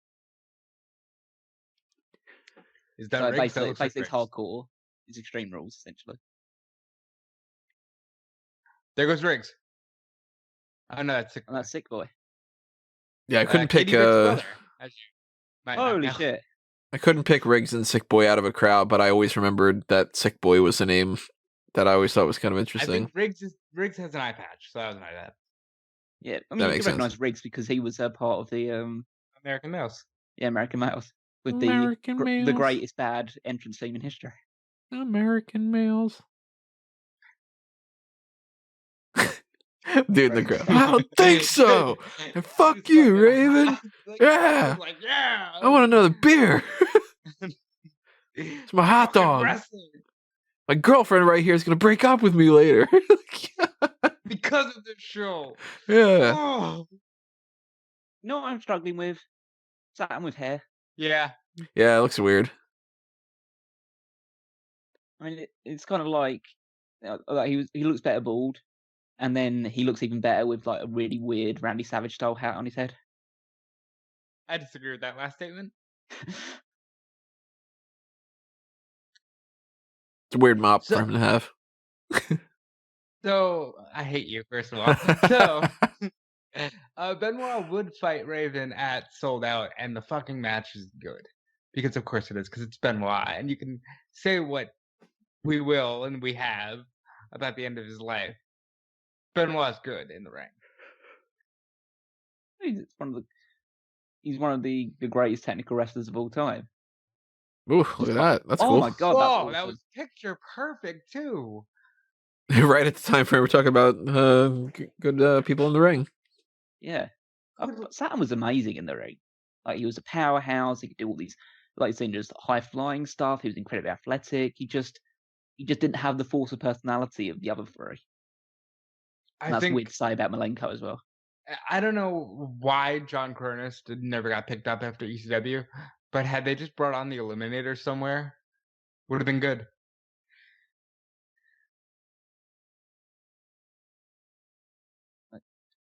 Once again. Yeah, I'm not being super annoyed by Dusty Rhodes in this one. To be fair, it's harder to listen to commentary when we're doing our own podcast too. But I'm still listening to it because I don't want to hear something stupid get said. That's just so over the top. I don't want to miss it.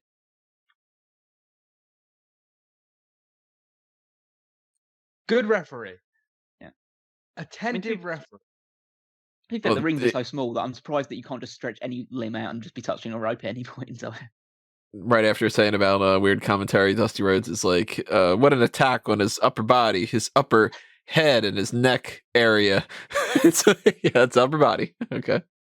Yeah. Dusty Rhodes just to me is just like the evidence to the point that not all great promos become great commentators. Yeah. My favorite Dusty Rhodes commentary story is the one told by Jim Cornette, where he says, I tried to watch an episode of Saturday Night from my hotel room, and the closed captioning just said gibberish. It's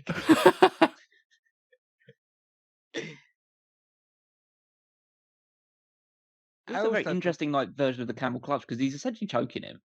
And he's just sitting on him too. Like, there's no alleviation. He just lets it go. Just decides, yeah, I could get a submission here, but why? Well, no, if the guy's not going to tap, then fuck it, get off him. Don't give him a chance to reverse it. Oh. Just cool. Shivani saying Benoit has a never say die attitude. Until he says it. Oh, there you go.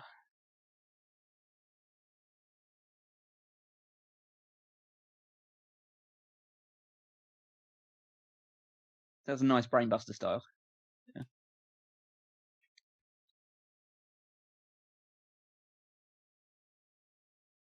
Someone in the crowd keeps looking at the entrance. Well, see, this is the thing with WCW, especially at this point in time, is that everyone looks at the entrance constantly during matches because they're just so convinced that interference is going to happen at some point. Hey, Alex Wright looks bored. Yeah. Is that Father James Mitchell? Looks like it. Yeah. There's Greg Valentine in the background there as well. Why is Greg Valentine employed by this company? Because they're signing anybody with a pulse at this point. Damn, Tony. If only you were this age at that time, you could have gotten a job. Yeah. No, you don't even have a pulse.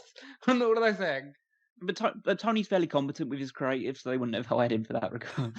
I'd have been like, hey guys, can we plan out what we want to do in the next half of the show? And they'd be like, fuck you. Shut up, shut up, Tone. I'm trying to figure out a way to make to get Elizabeth naked in a scene. Well, thankfully, that he wasn't there yet. No, this company isn't going super downhill just yet. To be fair, this show is kind of the beginning of the end for WCW. Which is sad because there's still 3 years. It's just amazing to just be watching a promotion, especially as big a promotion as WCW. We're watching their peak right now. The biggest show they'll ever end up doing. I think a lot about AEW when I think about that kind of stuff. Are they just gonna flop one day? What do you think was again, this is obviously off topic a little bit, but what do you think was TNA's peak? Because I know they're still Impact Wrestling, but what do you think was TNA's peak?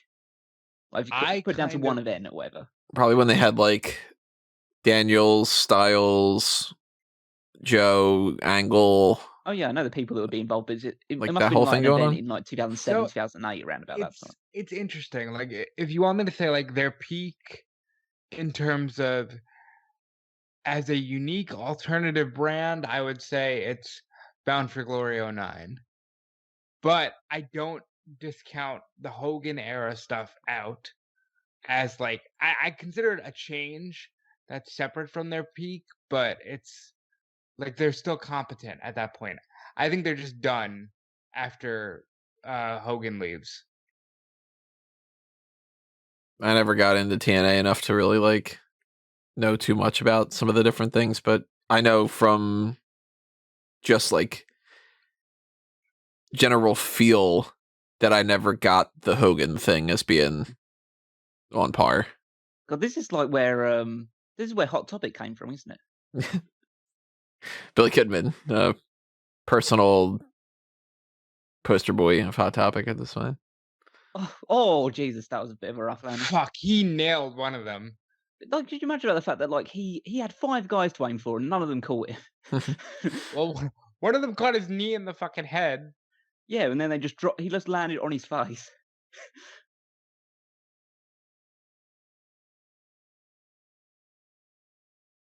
I can't see Saturn tapping, but I might be wrong. I can see why you appreciate Raven, because he seems to me like Orange Cassidy in this segment, just like standing there watching. No, I find super weird as well. He hasn't hit a single German suplex in this match. No, that came later. It's weird to watch Benoit not hitting German suplex. Because like he's still in an era where, you know, he's not doing signature spots outside of the headbutt. Sick boy to the midsection. Jeez. Oh. That's fuck you, pal. Van Hammer, man, that's a name. It's a sad name. That was a great sell of the DDT. I do appreciate them to an extent. Obviously, they haven't given in the match that they were meant to see, but giving the Is he just gonna be out? Yeah. Oh yeah. Oh wow! I knew I couldn't see Saturn tapping out. I mean, I do like the fact that they're stalling a little bit. They're making you want to see the Benoit Raven match eventually by doing something like this and giving you a good match as an alternative, instead of being like, that didn't happen, so let's just have a beatdown segment in a promo or something. Yeah, but Raven's God, can we play something else? Is the one. Yeah, but Raven's the one that obviously cost Benoit the match anyway. So that's. I mean, it does feel a little bit weird that in a promotion where you have the NWO who just like constantly interfering in each other's matches, you then bring on another heel faction that interferes in each other's matches. Chaos. That's the name of the game here. Benoit has no friends. Oh, don't replay this. Jesus Christ! He just lands head first right on the mat there. Started dancing on the head of Saturn. That's what you came up with. He danced on the head. Right on the shoulder. Ram indeed. Yeah.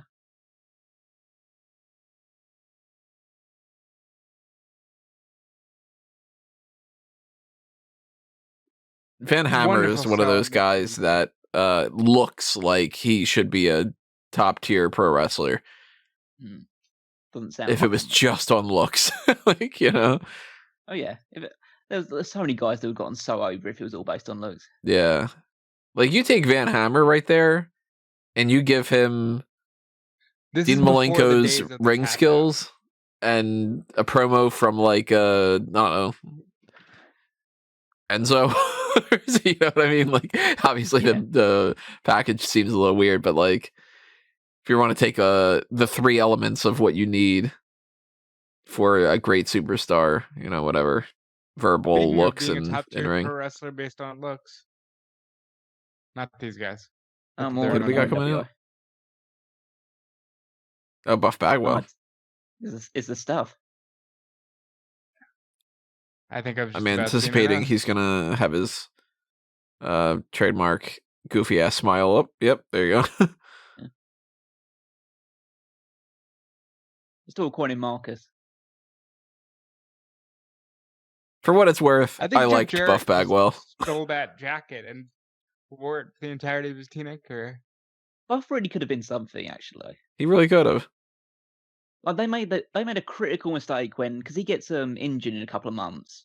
Like as a reference when we did the Starrcade '98 thing, he breaks his neck in a match with the Steiners, or Rick Steiner at the very least, and then they bring him back and they do this really cool segment where Buff Bagwell forgives Rick Steiner for the injury and they reconcile and all this other stuff. And then Scott Steiner comes down, gets in Rick's face, and Buff Bagwell immediately turns, goes back to the NWO.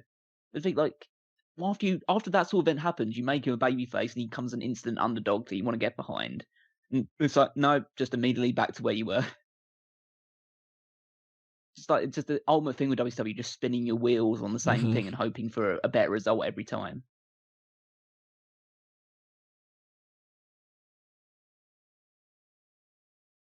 Who's coming out here? I don't recognize this team. Let's see. It's Lex Luger. Yeah, I don't remember this Lex Luger theme.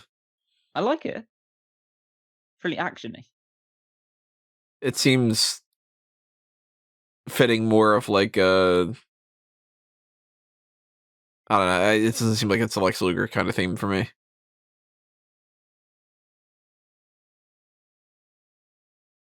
I mean, speaking of guys that would be huge stars if it just looks.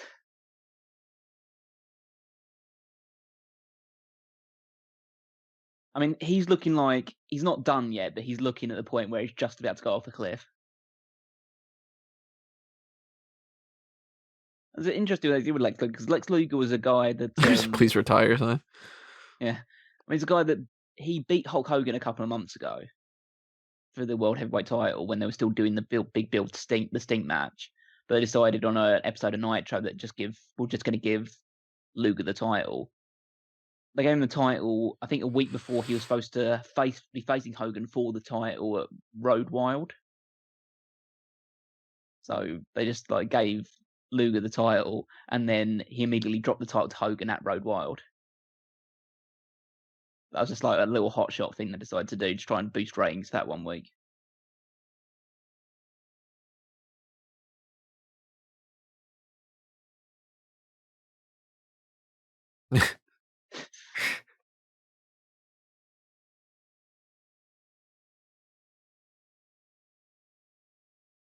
I mean, just based on the people involved, I don't think this is going to be very good. What are you talking about? This is going to be like a match of the night, right?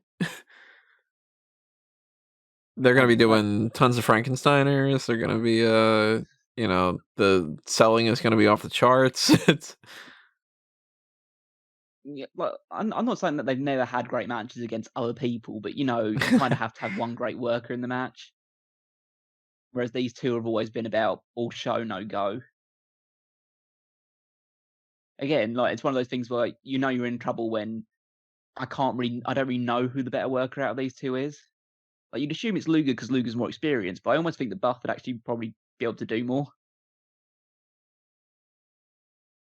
It's so weird to me to think wrestling ages different these days. This is 97, and Luger does not feel to me like 3 years prior he's fighting Yokozuna. No, it's very different, isn't it?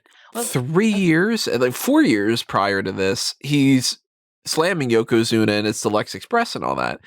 And it's 4 years for that. And then you look at today and you go, well, what was 4 years ago? Randy Orton versus Bray Wyatt at WrestleMania. And you're like, what? 10 years now is the equivalent of 2 back in this era. It's just one of those things that comes when you the only game in town, and you homogenize all the wrestlers. At this point in time, Luger, a few years prior to this, in 90, it was 95, he rejoined WCW, so he'd been in WWE for 2 or 3 years. And before that, he'd been in WCW as well, but he'd been in a different kind of level because he was in the Four Horsemen and all that stuff. Even just the way that the people age. People seemed at different times that it was oh man, a whole year went by and they look like they aged 5 years. And then this time around, when we look back on some of the people 10 years ago, Kofi Kingston and The Miz had a match on Monday Night Raw. They must have had 1,000 matches at this point. And I'm all right, well, they could still be the future, kind of you know what I mean? It's weird. Yeah. Like, when was the Miz champion? 2010. That's when he won it. No. Yeah, 2010 was when he won it. It was 2011 was the WrestleMania. Yeah, it was 10 years ago. Wow. That See, fuck, he already 10 years. Mm-hmm. 10 years went by since then. That's nuts. He looks relatively the same as 10 years ago. Yeah, I'm just like trying to imagine that in my mind actually, because it's mind blowing about the fact that he was he would just turned 30, or he was just about 30 years old when he won his first WWE Championship. Mm-hmm. Nowadays, you have to be like 35, 40 minimum to actually even have a shot at the WWE Championship. Yeah. And like, imagine tacking 10 years onto this. Oh, more Vincent. And having like 10 years past this point for Buff or Luger, and that they would look relatively the same and be like, okay, they're in like the same spot on the card or something, you know, like.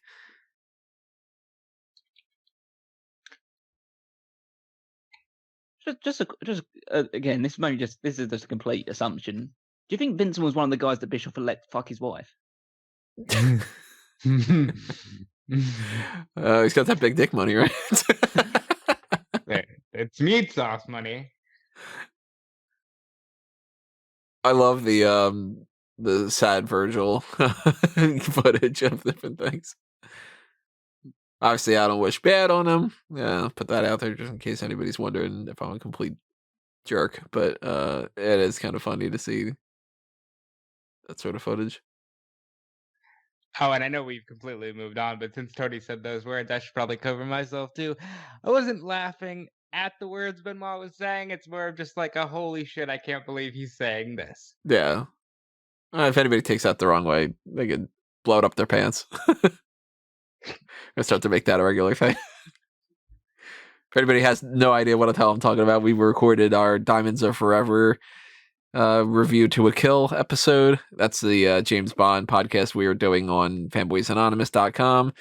So, you know, if you're into James Bond, check that out on Fanboys Anonymous. And, you know, I'm mid-plug, so follow the Facebook account, follow the Twitter account, subscribe to the YouTube channel, ring that notification bell, and support the Patreon for fanboysanonymous.com as well. You know, we do this, this is a sponsored thing from the Patreon as far as the Pick Your Poison tier for Smark Out Moment, but there's a Patreon Pick Your Poison for fanboys too. So that's where we get the longer things too. Like, we typically don't do a lot of Fannounce Table stuff for Smark Out Moment, but we do fan tracks for fanboys. So if you want to watch a movie with us, yeah, there you go.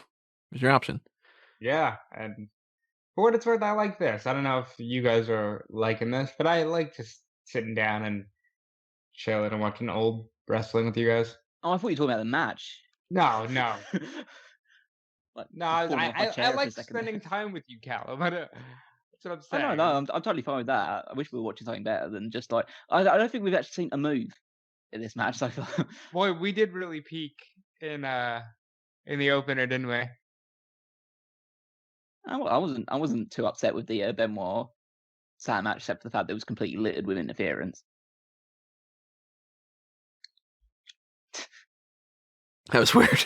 Lex Luger is the weirdest seller that I've ever seen. He's like, he really goes at it. So I can't like say that he's not putting any effort in, but it's just weird. I will say I'm very much looking forward to seeing how WWE handles his Icons episode. They haven't talked about him since 1995. So do you think he'll ever go in the Hall of Fame? He's going in. If not this year, because they have to do the shit from last year, he'll go in next year. Who are you talking about? Lex Luger. Yeah, I mean, this year they're doing the 2021 thing just as the 2020 group, but I'd imagine Luger goes in. He has to. It's weird if he doesn't. But, I mean, they didn't put Vader in until he died. They didn't put Savage in until he died. Maybe this is one of the ones where they're just sort of like, well, we'll get around to it at some point. And then eventually, if he passes, they'll be like, oh, we're going to do it next year. That kind of thing. Like, I always think about Savage and Warrior and Bruno and how, like, all these guys they will never be in WWE. And then, Triple H got a little bit more stroke. And made it okay for most of them. It I'm pretty sucks sure that it'll be the same Savage thing with couldn't Luger. do an actual thing though. I love that they're doing a USA chant. In this match? Yeah, to just try and get like Luger over. It's just like start chanting USA. Yeah, these guys are both from America. Yeah, Bagwell's not from France. Are you sure? And look at how many people are just looking at the stage. They're so waiting for interference in this match. They're Maybe waiting it's to see whatever because- NWO person runs in. And I know that they do it in other shows too, but maybe it's because there's so many people just sitting in the crowd. I mean that's probably part of it, but it's also it is just used the fact that they only wait for NWO matches. They're only just waiting for the interference because they know it's coming. I don't know if there is going to be an interference because they've already put Vincent out there now. A lot of buff is the stuff signs. Yeah, He he's is. cool. See, that's the thing. The buff could have been a big deal if they just kept it. When they brought him back, they turned him babyface. Chris WWE didn't give him a shot. They Well, he gave kind him a of- shot. I mean, yeah, he kind of. I mean, no, I think that match, the terribleness of that match gets overblown, but Bagwell didn't help his cause too much. there. I think his mommy calling in sick for him is what Yeah. killed it.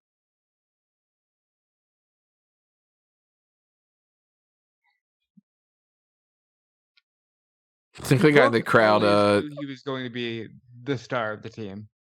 Like he just always wanted to be out front.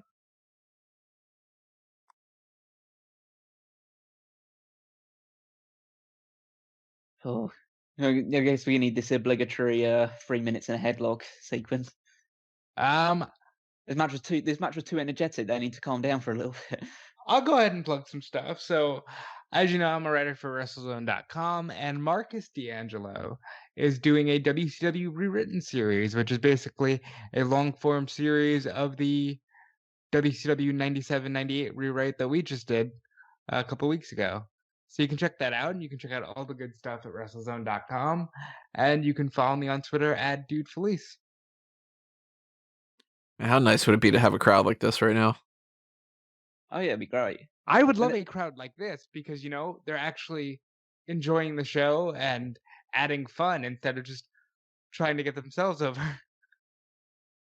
Yeah, I saw it's like this about 17,500 in attendance. I kind of like it as well because even though it's obviously a smaller crowd than you're going to get even for this WrestleMania, this COVID WrestleMania supposedly, it won't be in an open air stadium, so you actually get to hear what they're chanting and stuff. How many do you think we get for this COVID WrestleMania? 6. They're saying that 20,000, saying like they're aiming for 25,000 each both nights. 6 I think people. it'll be 10,000 or less. Honestly, I don't think we're getting any. We're getting people. When are they gonna have to get out of Tropicana Field? Shortly after Mania, I think. Have they pinpointed another location yet? Do we know? Not yet. Who is the dude? Look at the masked, the silver masks behind the referee. Yeah, I see him. I know I the don't one think they're guy actually I recognize. I can't recognize the guy on the right, but the one on the left that's blocked right now, I recognize him, but I can't pinpoint his name. We think they're actually That wrestlers? guy. Silver Callow, yeah. They are actual wrestlers. Super Callow, right? Because Finley's back there somewhere. I saw him earlier. Oh, yeah, there's Norman Smiley on the left-hand side there. Yes. He's next to Finley. Maybe this should just be like a Where's Waldo type thing. Because we got Super Callow, we got Norman Smiley. Is that Hector Garza on the right? Yes. There you go. I just find it interesting that they're just putting so many They're of their literally actual putting talent them on the among front. the fans, yeah. Yeah, in the front few rows. It's just like surely the front rows would be the tickets that would cost the most money to pay for. So surely, like you'd want to save those ones. You put the wrestlers in the cheap shit seats. Or people didn't want to pay for those, so they're like, let's fill this up a little bit. Yeah, that might be the case as well. Mhm. Well, they did. Obviously, they got 17,500 people. So I think I read somewhere the gate was over $500,000 for this just event. just the people that attended. Now I'm gonna be like on the lookout for other wrestlers throughout the whole thing. Mm. Obviously, you can tell when some of them look like they're completely not a wrestler. Like the dude that was just decided for some reason to grab his hat and hold it He up. might have been a backyard wrestler. The guy that broke his legs, maybe. Jesus. This match feels like it's gone half my life so far. I will say this is when they were kind of like when we did the 91 Rumble, and you're just like, this is what they call working, because they are doing the least and out there for like 20 minutes. Those kids with the Sting mask are really waiting for some kind of interference. I love this bit with the arms. Yeah, the arm bit is like a great spot. Like, I don't know why they don't do that anymore. It's so easy. And I'm sure it doesn't work right now in the COVID era with no fans, but like when you got fans, it's such a good way to get behind a babyface. I think the idea that they've moved too much to quote unquote realism Mm-hmm. is the idea like in UFC, if they just see the arm go down, then it's over. They don't just put it up and down 3 times beforehand. But then again, we're also the UFC. Like, well, no, yeah, we're also talking about a company. We're also talking about a company that has like a demon that got burnt alive and is coming back soon because this bewitched woman is taking over all video screens at once. No, but we really want realism when it comes to the arms going down. There's a "Hi, Dave" sign. I wonder if Dave was like, "Oh, hi." Oh, that's me. I'm Dave. Yeah. And Meltzer's watching. I saw one when Buff was on the way to the ring that said, "I mark for Buff Bagwell," and I was like, "Huh." Well, he's Mark as well. He is. Marcus. Maybe I should have some kind of a segment somewhere on this website called Smarkus Bagwell.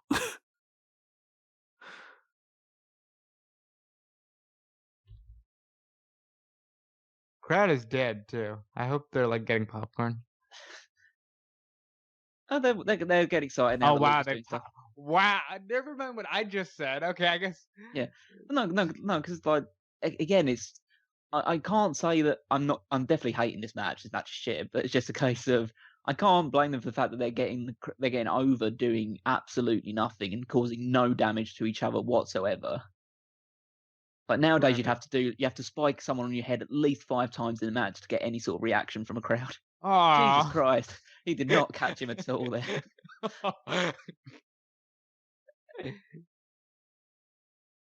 Here we go. Oh, I thought he was gonna rack him. Oh, that was a pretty good bump over the top. Billy Silverman. See, they know his name. Just for like the top of putting candy floss across the bottom of the screen, it just looks somebody like had a big pair of dentures.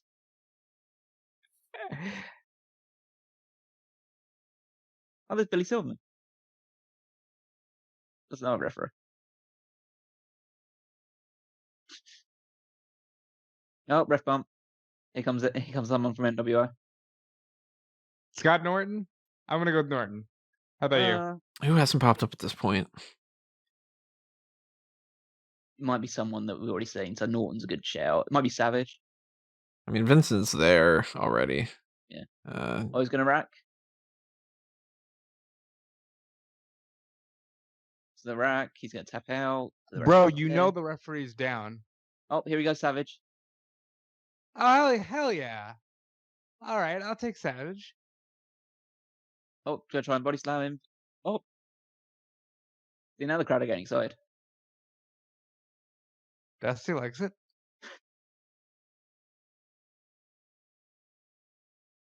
Oh, more rack.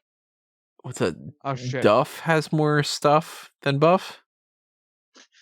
Who's Duff? I guess Simpsons. Duffman agrees. D Huff? Who's D Huff? Oh, D Huff. Probably himself. Maybe. Oh, here comes. There goes this, yeah. There goes Yeah, Norton. Wow. He's just gonna stand around. What the hell? Oh, let's go right into my spot. We're set on the X right here. Oh, he's holding a bell, and he didn't even touch his head with that bell. He walked around him too. Oh, this referee's been knocked down for a long time, considering the fact that he only got slightly bumped by Buff Bagwell. the referees are made of like glass. So.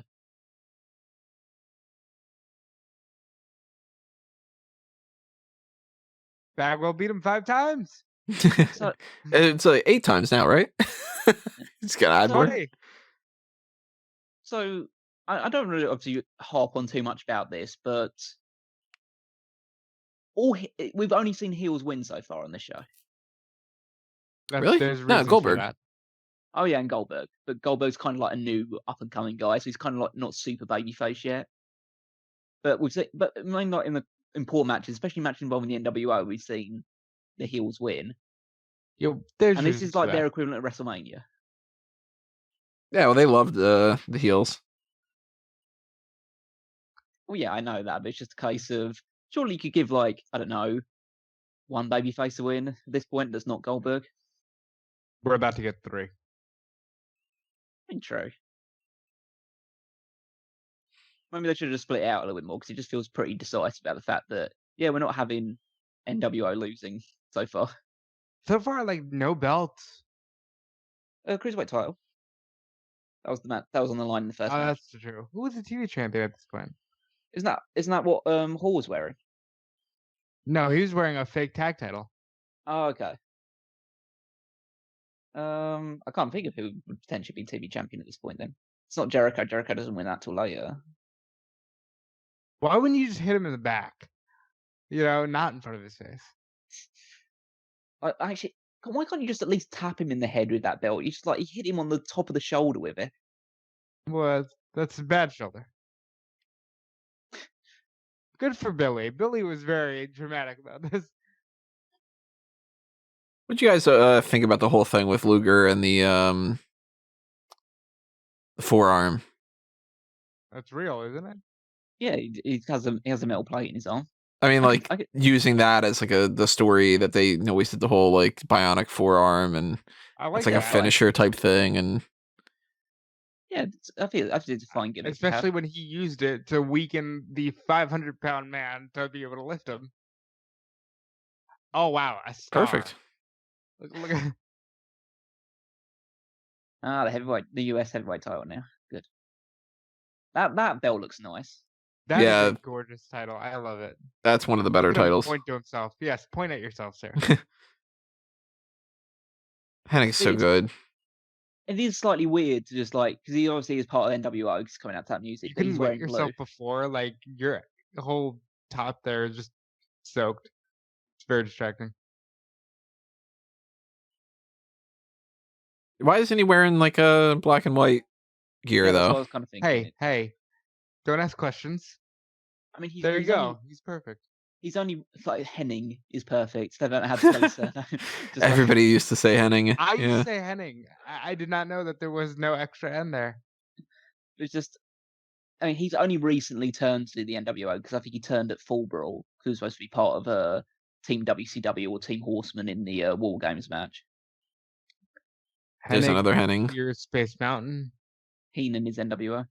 Like that. I mean, Heenan was very anti-NWO. Generic theme. Oh, Austin 316 shirt. That guy should have been thrown out. There's a couple Stone Cold shirts. Yeah, I had seen the kind of skull ones and stuff. Yes, this was before WCW or before WWE could just throw people out that were wearing AEW shirts and stuff like that. Yeah.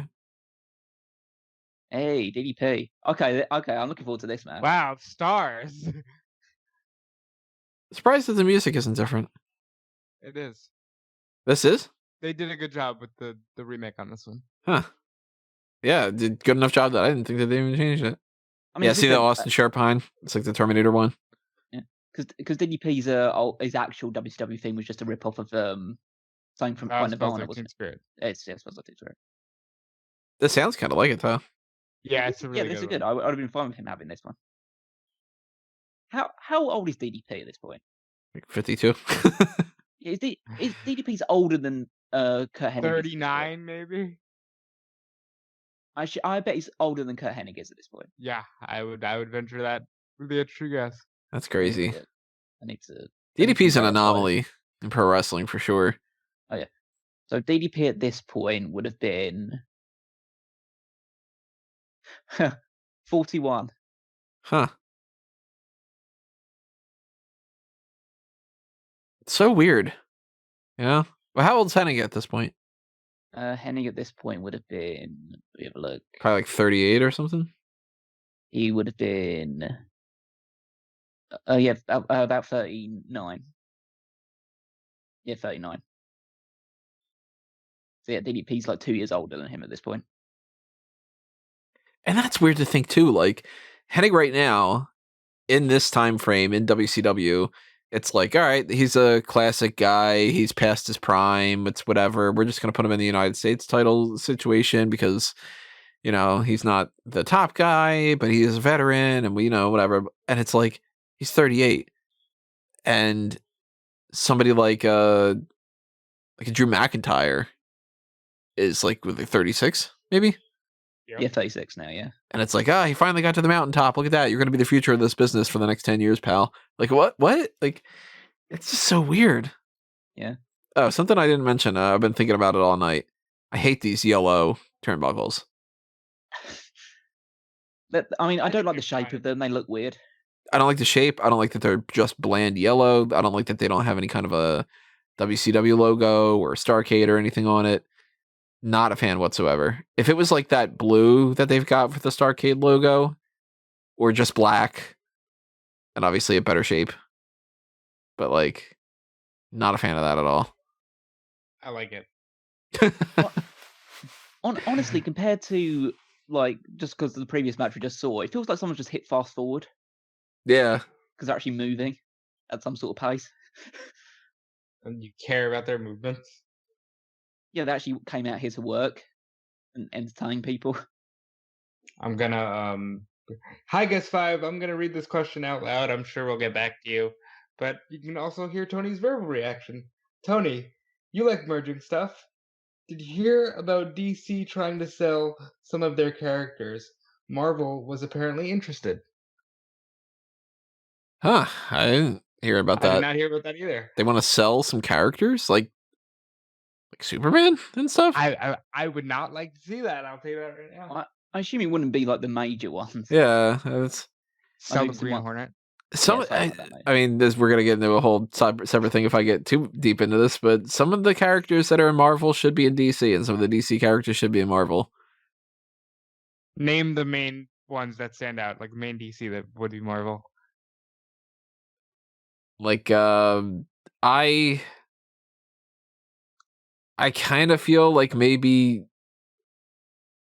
Green Lantern makes more sense in Marvel, and Silver Surfer makes more sense in DC. Silver Surfer sucks. I think that, oddly enough, if you get like, maybe not those. Yeah, a couple pop into my mind that I'm like, second guessing now. But like, I've never liked a lot of the characters that are real low on the list of either Marvel or DC. That you start getting into like Blue Devil and whatever, and it's like if they're selling those, then Marvel would be like, who fucking cares? He knocked the thing off the cameraman thing. He knocked the filter. Yeah.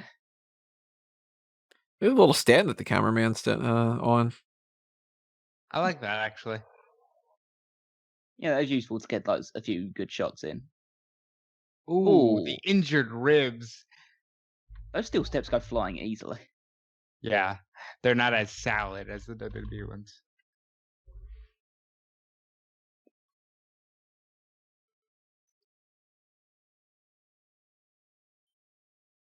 This guy, he was just so good. Perfect. Yeah. We need more Mr. Perfects. For that matter, I want more DDPs. DDP in WCW is very good. DDP was one of those guys that I liked a lot back in the day. It's just like you say, he's just a complete anomaly. Like someone didn't start proper wrestling training until his mid-30s. Like this point, like he's saying, like with Hennig being the veteran guy that's in the United States title picture, and DDP is an up and comer who's older than him. Like DDP at this point has never won the world title. Doesn't win the world title until for another year and a half. Yeah. I think 99 is the first time he wins the title. Yeah.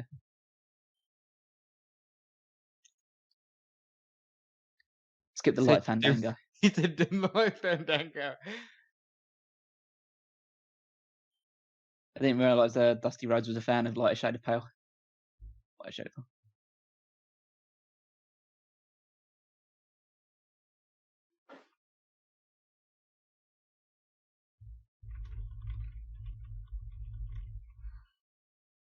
Selling the fuck out of that main event. Oh yeah, well, I don't blame them.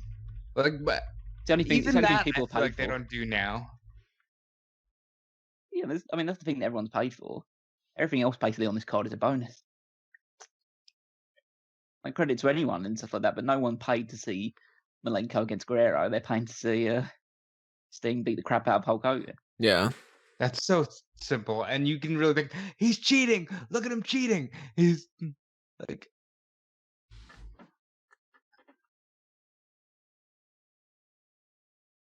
just put the legs on the rope. That's fine.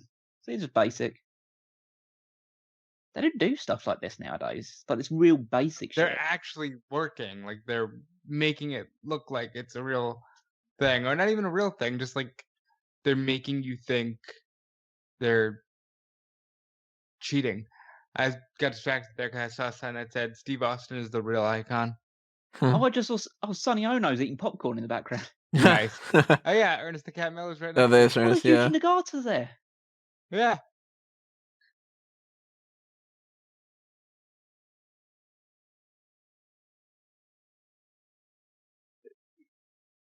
Yeah, Steve Austin is a real icon. I see that one now.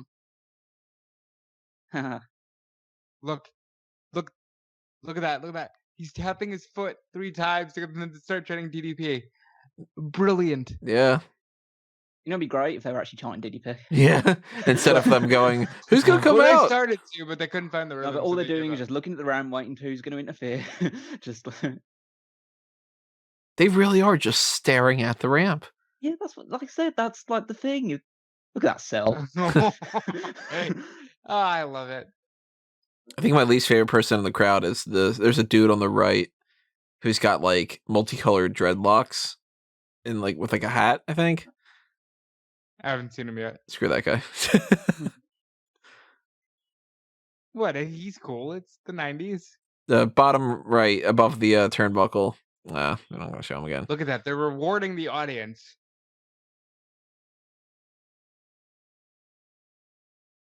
Oh, nice plancha there.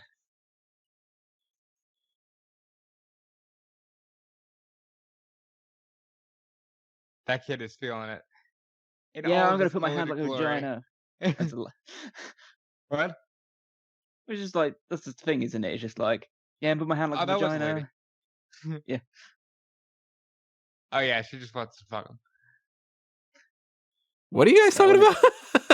I missed something there. The TDP hand sign is like just someone holding a vagina in the air. I'm like, I missed somebody in the crowd doing something here. And there's just a woman in the crowd, a very small woman in the crowd doing that.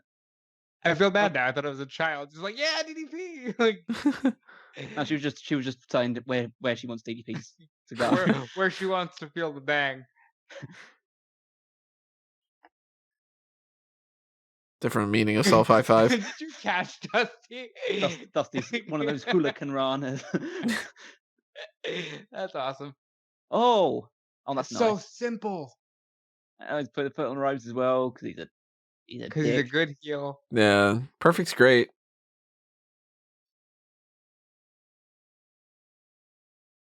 Oh, roll him up. Should have put his feet on the ropes. It would have worked. Yeah. I want to hear the pop on this diamond cutter. That'd be a perfect end to that 24/7 match.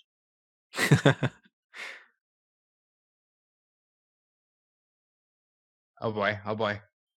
Oh. Yeah, you got it right though. When he hits a diamond cutter, people are probably going to go nuts.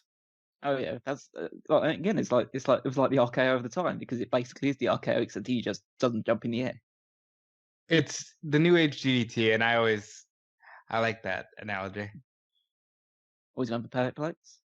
Oh, I thought he was going for a Fujiwara, but he just dropped him down with it. Nice though. I'll admit they got me looking like, oh my god, when's he gonna hit the fucking diamond cutter?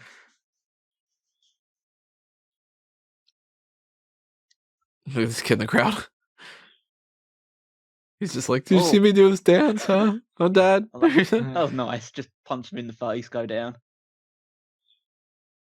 You know, there was a Maybe they're difference. looking to see if they're appearing on the screen. You know, there was a difference in the WCW bumping technique to the WWE bumping technique. Well, yeah, because it's a different ring, I imagine. There we go. Oh, there it goes. Oh, there we go. Oh, crowd go huge. Yeah, that's good. Jesus. Shivani wakes up and everything too. Like, yeah, great match. That was Great. great. It was good. That was awesome match. Yeah, it's good. Hell yeah. Yeah, feels like a title change, Starrcade get moment. babyface over, that's good. Oh, his first title. First title. Okay. Yeah. No, hang on. Hadn't you been television? No, champion before? he's been TV champion, but like, as we can clearly see, they don't care about the TV title. Look at that. The security guard. Did you see that guy? Yeah, but- He's yeah, just that's like, pretty yeah, I like this. I endorse DDP as my U.S. champion. good. Gets to go through the crowd. People's champion. He was the people's champion before The Rock was. He was. That was awesome. Not bad, He just Mr. dropped the title Page. in the crowd. Someone in the crowd just took the title off of him. Better than a United States champion. Oh, that's This is a nice awesome. transition into it. This is awesome. It's like always that thing. It's like the Owen Carter can hit you from anywhere, like the arcade. DDP just called it the whole of the 90s, even though the 90s are almost over here. They're selling it like a million. I love this. See, when it's good, it's good. There's a big difference between this match and this outcome and everything that came around with this segment versus the whole like 6-man tag we had earlier. But I feel like they reward you for that. Yeah, I was happy about the fact there was no interference in that as well. I didn't need it. WCWWrestling.com. World Championship Wrestling.com. That drives me nuts all the time. Oh, Mark Madden. Soon would be on the commentary table in a couple of years' time. You know what? Look at that computer. Yeah, it's like, but they were like that for a little while, and then everything became about how small can we get it. Yeah, because those things were fucking bricks. Yeah. Like my dad had one of those at past 1997 because we couldn't afford one of those in 1997. But like that shit was heavy. I was like carrying around a whole stack of encyclopedias How or something. are people not going nuts? How is this not a big deal? People are reacting loud. I think they just don't recognise the music. Yeah. And obviously, there's no screen to really see him at this point, so they're just waiting for him to get in the ring, and they'll go crazy.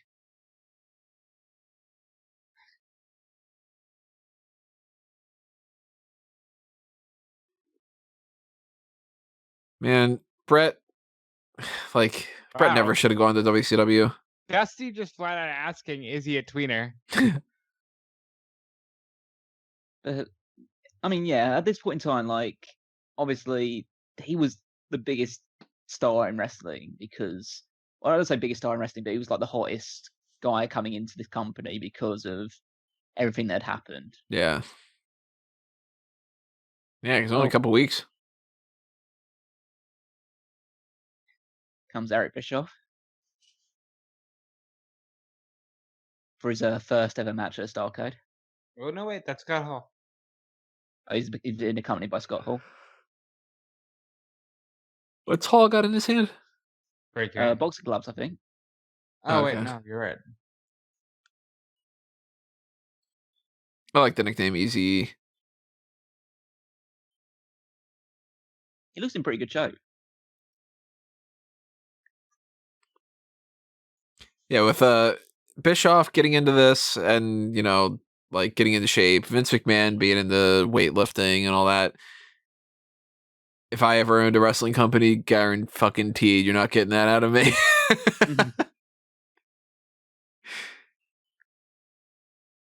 I think you have the same working ability of Eric Bischoff. What, in the ring? Yeah. I thought you said like his work ethic, because essentially what Bischoff did is he came up with one good idea and just rode it for the rest of his life. Oh, Sexiest Superstars tournament's gonna come out. Smark Madness is starting soon, though. I'll plug that. We're gonna do. We settled it on the Mega Maniacs. Gave you guys a chance to vote on what you wanted, and you guys picked best pay-per-view names of all time in WWE. So this Thursday, next Thursday, I can't remember actually. I think it might be next Thursday. Now that I'm thinking about it. We're gonna Outside start of the WrestleMania, which one do you think has a chance of winning? For the thing. I think I don't know. I mean, like I like Royal Rumble. I like I don't think it's a lot. The WrestleMania wins that one. I like SummerSlam, the name a lot, but I got a feeling like Hell in a Cell could go far and stuff too. We're going to start things off, though, with a preliminary round where you're going to be able to knock out some of the very similar names, because we got, like, Capital Carnage and Capital Punishment. I ain't putting all of them on the same thing. Like, let's kind of narrow down the field. Night of Champions and Clash of Champions. Better not even make it to the past qualifying round. We're going to do 2 qualifying rounds. One of them's going to be narrowing down the ones that are similar names, Bad Blood, and Bad Blood with 2 Ds, that kind of shit. And then qualifying round's going to pick the 32 for setting the bracket, and then we're going to get into that. It's going to end. The finals are going to be before WrestleMania, because that's what I usually do. So stay tuned for that, everybody. What does this say? Harry, Eric, ew, something? That's gross. So what are you guys' memories or understandings of Larry Zbyszko? This.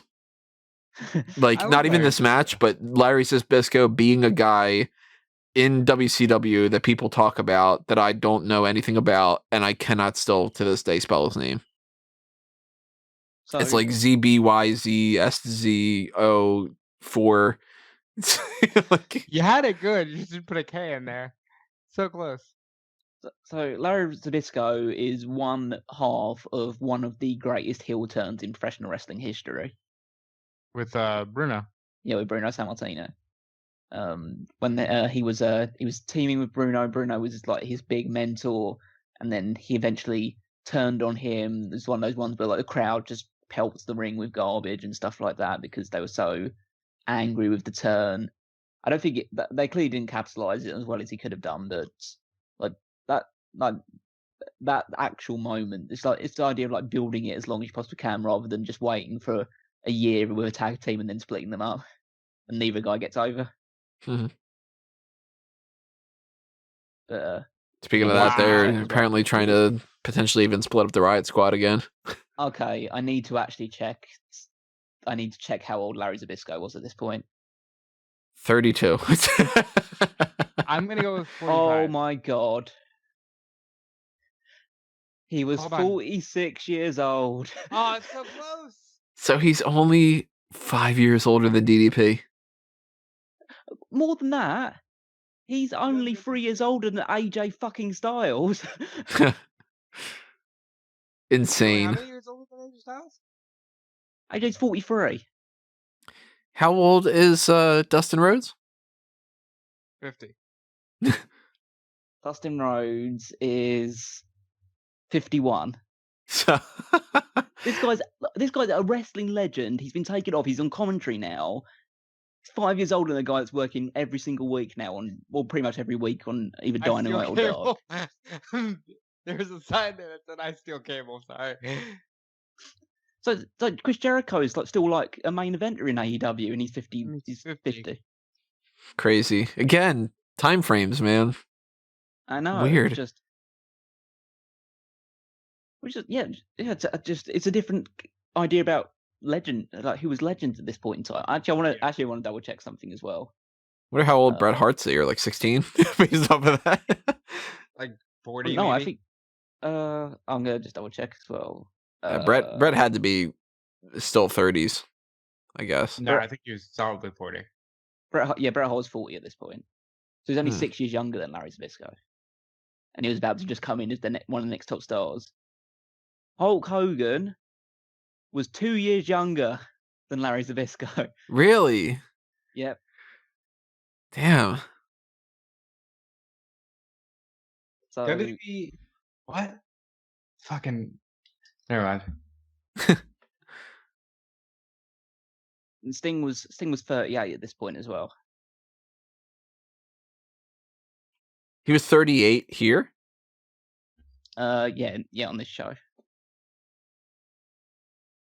Actually, was it 38? I'm just double checking. I think it was, but yeah, 38 would have been. I hate these hairstyles. Look at Bischoff. Bischoff looks great. He looks like Tom Cruise. He's fantastic. Hart coming in to deal with it. So they were making a big deal about the fact that they didn't know whether Hart was aligned with NWO or WCW. He's a tweener. Yeah, like Dusty literally said it. Oh. He won. He won on points. That's it. It's over. Yeah. We're going to play a little game here. What am I about to eat? Or take a bite out of? Dick. See if you can guess by this bite.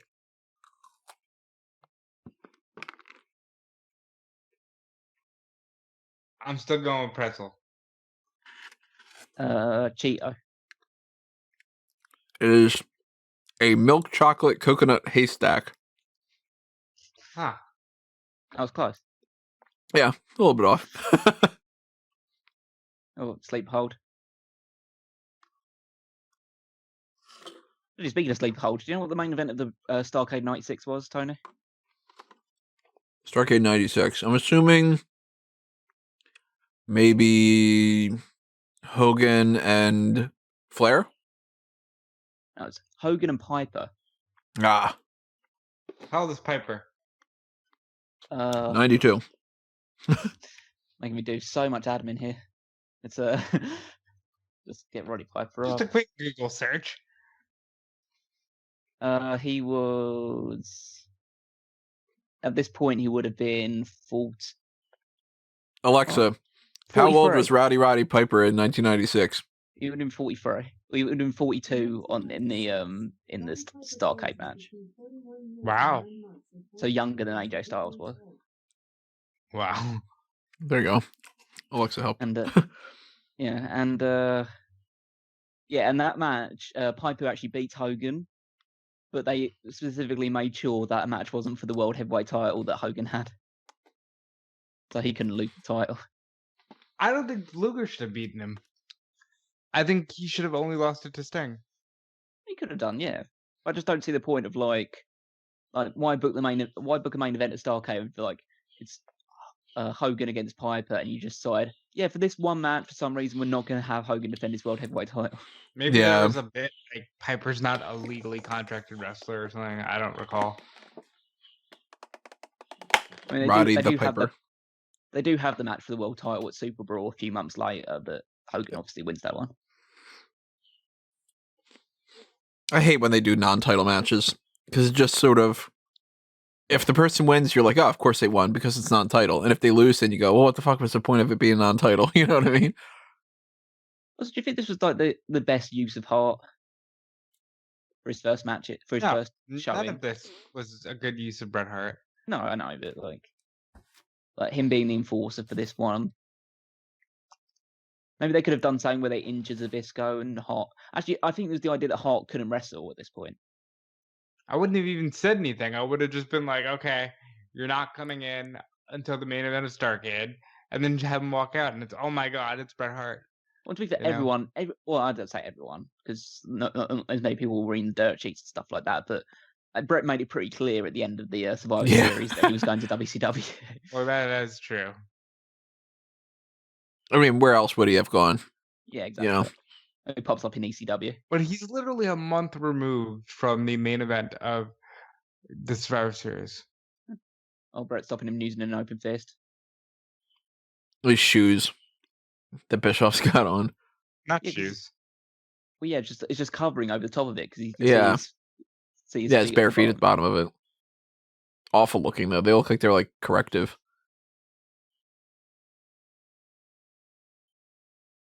Maybe that's what Riddle should wear, and then Bobby Lashley won't be able to step somewhat near his feet and hurt him. Punk him out like a little bitch. Like, Bischoff is involved in one of the worst, rarely spoken about matches in WWE history, which is his match against Teddy Long. At Survivor Series? Yeah. Is Teddy Long still in WCW at this point? Probably. I couldn't say for certain.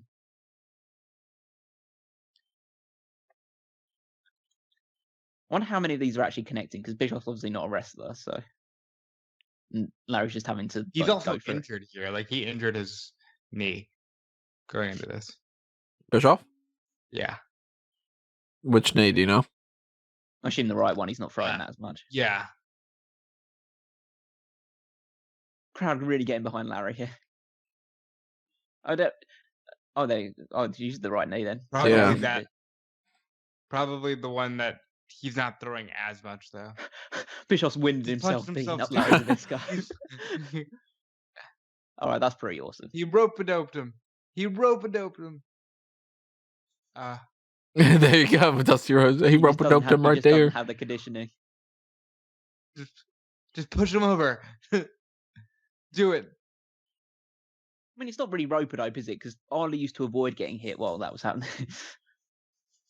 Well, no, he would just cover up and take whatever he had. He does look bruised, legitimately, so that's good. Yeah. So, we didn't mention what this match is like all about, really. Anyway, because in case you didn't know the story behind it, Bischoff is trying to get full control of WCW away from like the commissioner, who's JJ Dillon at this point. So, this match is basically if Bischoff wins, he gets control of WCW. Isn't it just he gets control of Nitro, or like they had control of Nitro or something like that? Yeah, it was like the idea that NWO gets like the whole company goes from WCW and becomes NWO pretty much. And Zbyszko's fighting for WCW to still stay in control. Why didn't you just have it in your fucking pocket? Yeah, You weren't still playing. You weren't a part of the match. You could have had it in your pocket. Why'd you have to have it around your crotch? That's clever. Oh, that flies out of his pocket. Just goes flying. Flying out in the air. I don't think that was planned. No. Like Hart's just looking. Hart's like, I signed up for this company. Yeah, no, yeah, that's exactly what I was thinking. He just looks and goes, oh dear. He's like, Vince. I think it's time to bury the hatchet. He's not even going to pin him.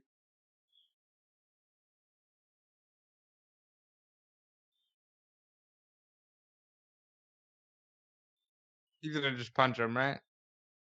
Oh, look. Hey. I'll go on, let's see, son.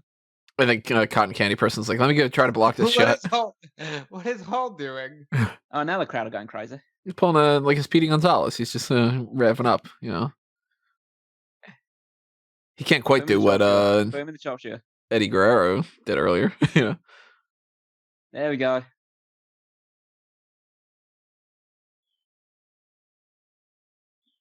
What a pop.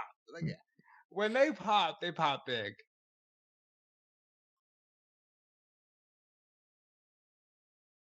What a devastating hold.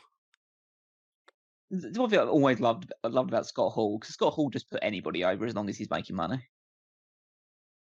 So he's there, he's tapping. You would imagine that if it was Nash or Hogan, Jesus, he's strangling for the rope. Yeah, they'd just be reaching for the ropes, pretending it's not hurting as much as it is. I hope like Hall's dead now, essentially. Yeah.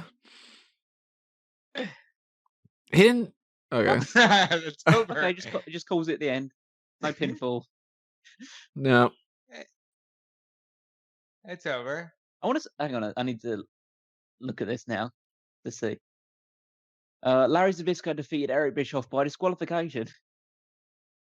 Is what they officially cast it as. Because of the foreign object. Yeah. Well, he did see the fucking thing go fly. Yeah. Well, the bell wasn't even rung. Wonder what the plan was to do with that reveal, because it surely was not meant to fly out like that. No, it wasn't. But I guess like Bischoff was still just to show. Like, I wonder how they would have shown it, though. You know. Maybe is the idea that Hart would have caught it in his boot or whatever after he made the kick. Maybe if he makes the cover on Zbyszko. And he sees it out of the corner of his eye. Those welts, man.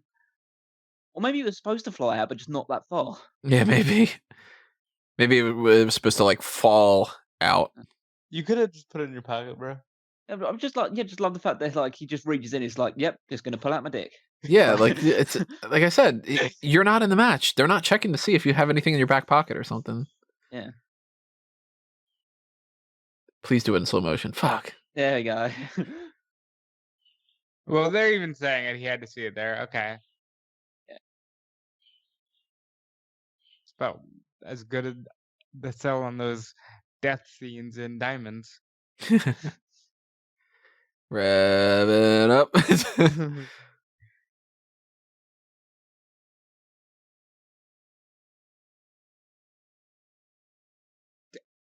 The selling here is so good, and now if we tried to sell like that, it would feel so fabricated. It's just a different way of thinking, I guess. Yeah, Hall's just, he knows that he's You see the sign in the crowd? Yeah. This is the sign that says Jason is gay for life. So then there's layers to this. Is that Jason coming out to his family, or is that his buddy being a dick? Like Jason is gay for life, but Dylan's only gay for pay. I love the idea that like this person's got the idea that they're gonna make a sign to bring to this wrestling show, and it's like, oh, what do I do? Do we get like like a diamond cutter sign, or do I put some kind of like NWO kind of joke or whatever? Michael Buffer. Oh, I hope that he says Jason is gay for life. For life.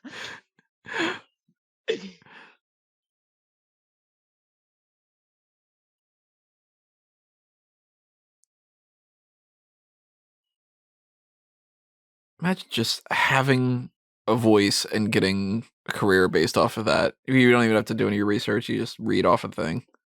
Yep. I wish I did.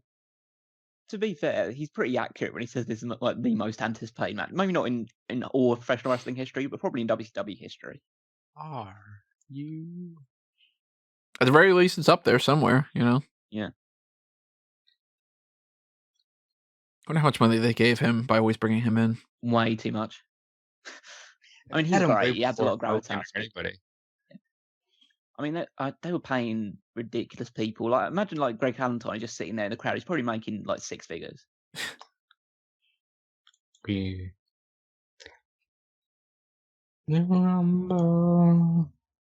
So good.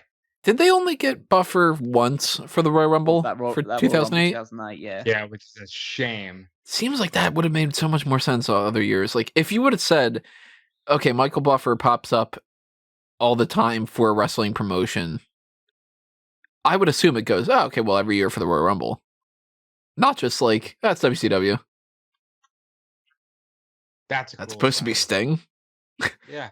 In that picture? I just saw the light up sign that said Sting. No, they had like a drawing underneath it. It was really bad. I mean, I typically don't like the world champion coming out first, but it kind of makes sense for this one. Yeah, you sort of need it for the atmosphere. Yeah. I'm looking at that belt and Nash. Hollywood rules these nuts. That was funny. I can't believe that these nuts meme stretches all the way back.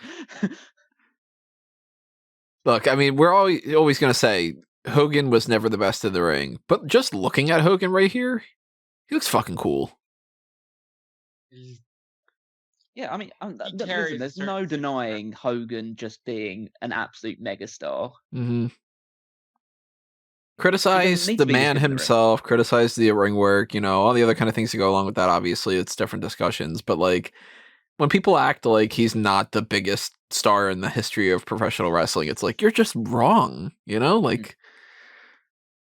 I mean, I just thought, speaking of mullets earlier, see what Nick Patrick, God Almighty, that's Nick Patrick with that hairstyle. They were in. Just because they're in doesn't make it right. Nick Patrick and Randy Anderson and all that. It's like they wanted to try to have clones. Mullet, mustache. And it's so weird to think that Sting started doing this crow thing. And he's like, that's it for the rest of my career. That's the one I'm going with. Until I'm Joker for a little bit for them. Stupid. Oh, this music is so good. Yeah.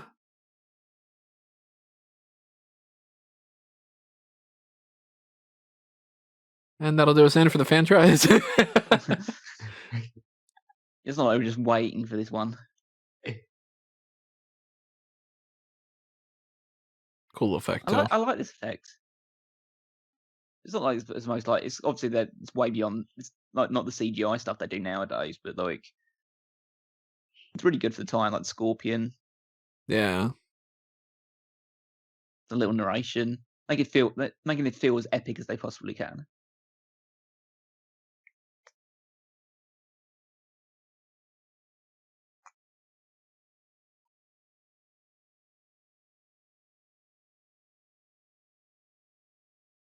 Totally an epic kind of feel to it. And it's such a good switch, too, because you're at a time frame now where people are really liking anti-heroes. Mm-hmm. And you take a guy like Sting, who, you know, a couple years beforehand... is just absolute clean-cut babyface before that. Yeah, man called Sting, just kind of thing. And instead they make him this dark kind of character, and it fucking works so well. They just go, hey, can you be Undertaker?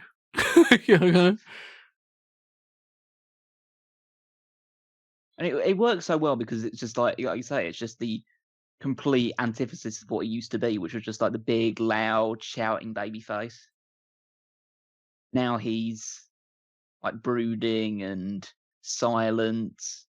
Obviously, still got face paint, but it's now the black and white rather than the colourful they're trying to get a picture going here. Jim Ross is going nuts. Hogan for president. Pick up the coat. That's, just it's kind of killing me. Okay, so there is so much we could talk about this match based on the politics behind it, everything. Cool shot. It's just, so essentially there's a lot of discussion backstage about how this match should go, and we'll find out what they actually decided to do at the end of this one, which is just absolutely bizarre. But apparently one of like Hogan's major issues about Sting coming in like this is the fact that he thought he was out of shape. He thought Sting was out of shape? They all he seem said to think that Sting hasn't like Sting's put on weight and he hasn't like trained up enough for this moment and stuff like that. So they kind of felt that's a reason why if I have to lose, I have to lose in some sort of disputed fashion.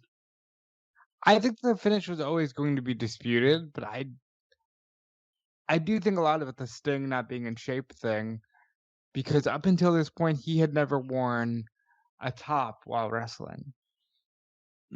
No, I think they initially did that to try and like as part of the reason for it, but it's just the idea that there's a slight reason why he might be slightly out of ring shape is the fact that he hasn't wrestled for a year and a half. That was the whole thing. It's the fact that he left in like late 1996 and he didn't wrestle for all of 97. I know that on the episode of 83 Weeks, Conrad gets all bent out of shape because Bischoff was like, yeah, but he wasn't tan. I mean, look at his face. Of course he wasn't tan. But he looks cool, though. Like, the Sting get up is cooler. Yeah. Like, I'll take this. I think this is one of the cooler outfits that Sting ever wears. I'd say it's arguably his coolest. All right. And yeah, so it looks like it might be a shirt, but who cares? Like, it looks good. All right, so we're going to get to one of my biggest issues of this match pretty soon. I might just like go over the top of it. Obviously, like a Hogan is bald sign out there, but it's just the idea that this match is way too competitive. You think it'd be more of a squash on you think Sting should have just kicked his ass? Well, I don't think it should be like completely one side, but like as we're going to see throughout this entire thing, Hogan takes too much of this match, and it kind of feels like Sting should get a lot of heat early on. Hogan should get the heat on Sting for no more than maybe a minute or two. And then Sting could be right on top of him again. Hogan get a few hot spots. Maybe you could get some people from the NWO interfering, but Sting just clearing them all with bats and stuff like that. I think they just could have really gone whole hog with Sting on this one. Because this should really be, as we've discussed with the 1998 thing, this should be a turning point for the NWO in terms of them being the dominant force. This is the point where they start, not obviously they don't disappear immediately after this match, but they start going backwards at this point. Yeah. It should be the blow off for a lot of things. Yeah, and as we'll find out, that's completely the opposite of what ends up happening. But I mean, at least they've done something right so far in that they've had Sting do the first punch. Yeah, like I wouldn't want Sting to be doing that where he's like, he punches him and he flops around. Yeah, so he should have been no-selling a little bit. Yes, again, it's just the idea that he's only just come back. This is his first match in ages and ages and ages, and he's already just selling like he would have done beforehand. I think this match would have been better in the modern era of like, all right, let's rehearse this shit ad nauseum. Yeah, but Hogan would have said on the day, like, yeah, I don't really fly. That crowd doesn't fly with me, brother. Yeah, that doesn't work with me, brother. Did he also rake his back right then? Yeah. Pretty sure that wouldn't work. Well, because Hogan, like, he only knows so much. Like, the back rake is one of his only heel things. And to be fair, he did that as a babyface as well, because, as I've always said, Hulk Hogan as a heel is the exact same as Hulk Hogan as a babyface. Now, he should be springing to his feet. Now, that, I think, offers some element to maybe he is out of shape. So he just hit one drop kick and the crowd go crazy. Imagine if he was just beating the shit out of him. Where, like, instead of starting off with the test of strength and all that other kind of stuff, if it would have started off and he would have just gone ballistic, attacking Hogan, jump right on top of him and start punching the crap out of him or whatever. Yeah, I mean, I don't mind him just standing there at the start of it and just, like, staring him down. Then Hogan throws the first punch, and then Sting just starts beating the shit out of him around the ring. It's like, again, you don't want it to be like an archetype or anything like that, but that's how Austin would get over on somebody or something like that. He doesn't just, like, hit one move and then just stand in the middle of the ring while Hogan jaw jacks with the crowd.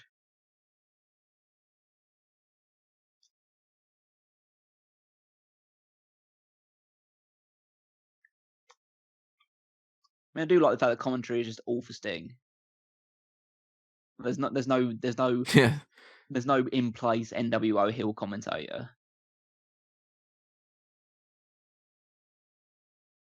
What they chanting? They're chanting boring. Don't want that in your main event that you've built up for a year and a half.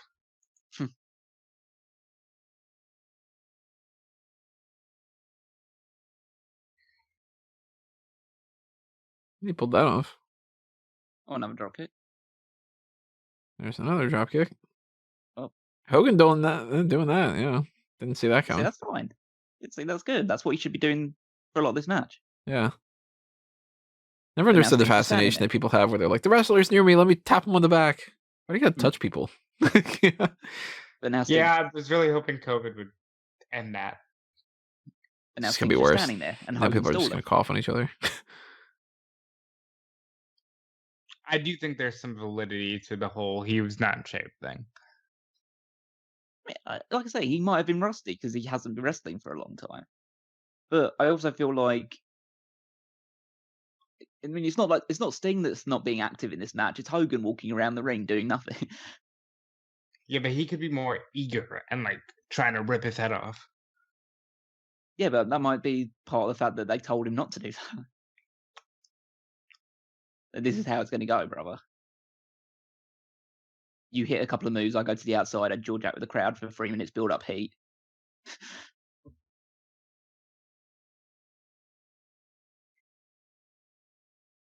So based on how this match has opened so far and the stuff they've done so far, how long do you anticipate this match going, Tony?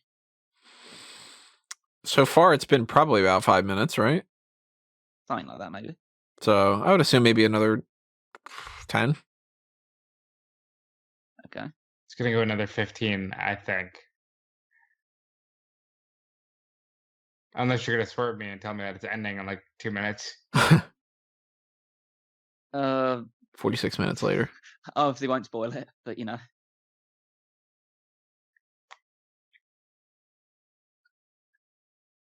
I mean, if I were booking this, I would assume 15 minutes is the max of what you could get out of it. Yeah, that's what I would assume as well. To say, hey, Hogan, one word, Rogaine. Rogaine for life. What if Jason does that? Oh, and then he's just right back down. The referee just being like, ooh, nice one.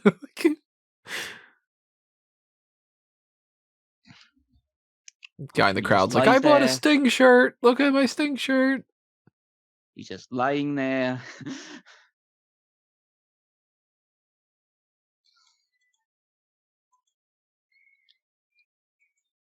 Yeah, I can't think of a single other gear that I would like better than this one for Sting. That's what you should do. Yeah.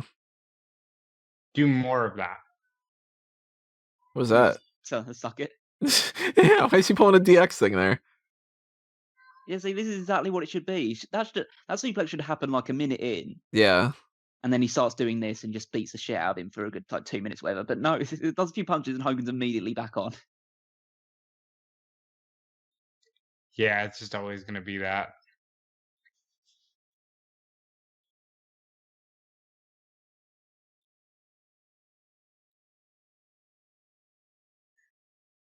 What's your favorite Sting song? The Man Called Sting. The Man Called Sting is a very funny one, but I think the one he debuts here is the best Sting theme song. I'm thinking really Shape of My Heart. No, I really like. Oh, you're talking about the actual Sting. Yeah. You're talking about the Police's Sting. Right? Well, in that case, then it's Message in the Bottle by the Police. Always been a big fan of the theme that he did for Lethal Weapon. I genuinely couldn't name a Sting song if you asked me. Not even Every Breath You Take? See, I know what that song is. I could never place that it was Sting that sung it. So I recommend Shape of My Heart. If we're talking about Fields of actual, Gold's good one too. If we're talking about actual Sting themes, then I'd say I really liked his one in TNA.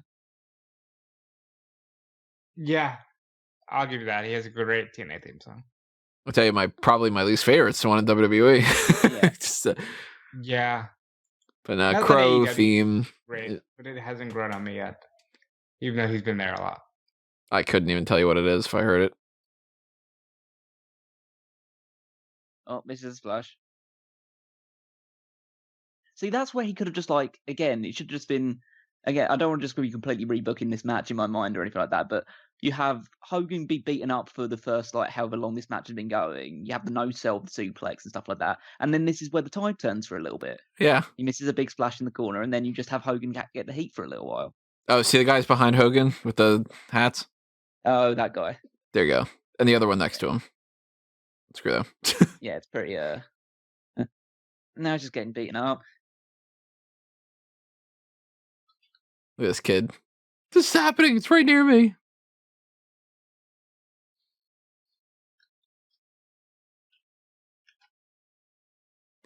Got a feeling Landon on the outside there. They just have those that really thin mats. It's gotta hurt like a son of a bitch. Yeah. A bit of carpet now there as well. Yeah, that's the smallest, thinnest kind of rug mat that they could put on there. Mm-hmm.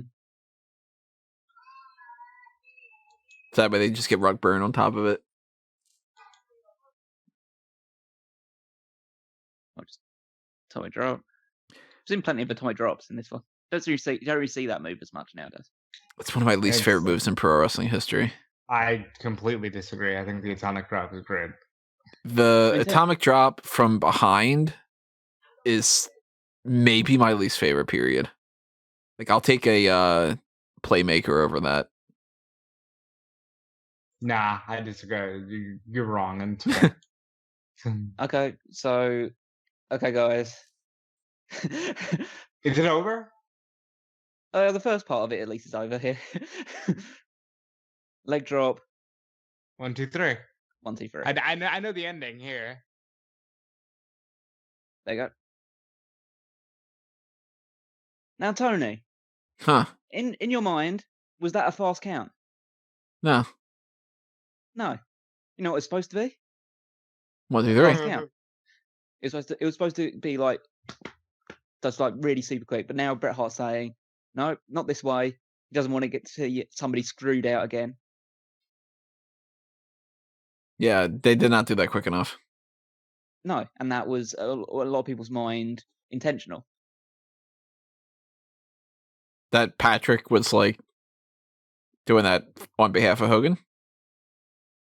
Yeah, well, it's supposed to be the idea that Patrick, because he'd been a former heel referee for the NWO, did a fast count so Hogan could win the title and screw Sting out of it. But then Patrick does a regular count because, in many people's eyes, he was instructed by either Hogan or anybody else to do a regular count beforehand.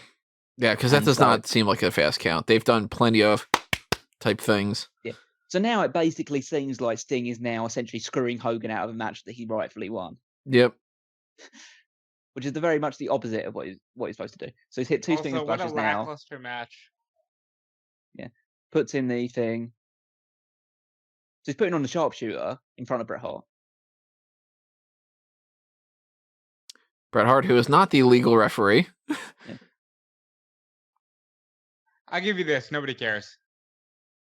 And he nods rather than actually tapping out. Because, like, listen to them go. Yeah, see, the crowd is excited, but it's like, this match was so badly put together. Yeah, it should have just been Sting wins. And now he celebrates with all of the WCW guys. He got...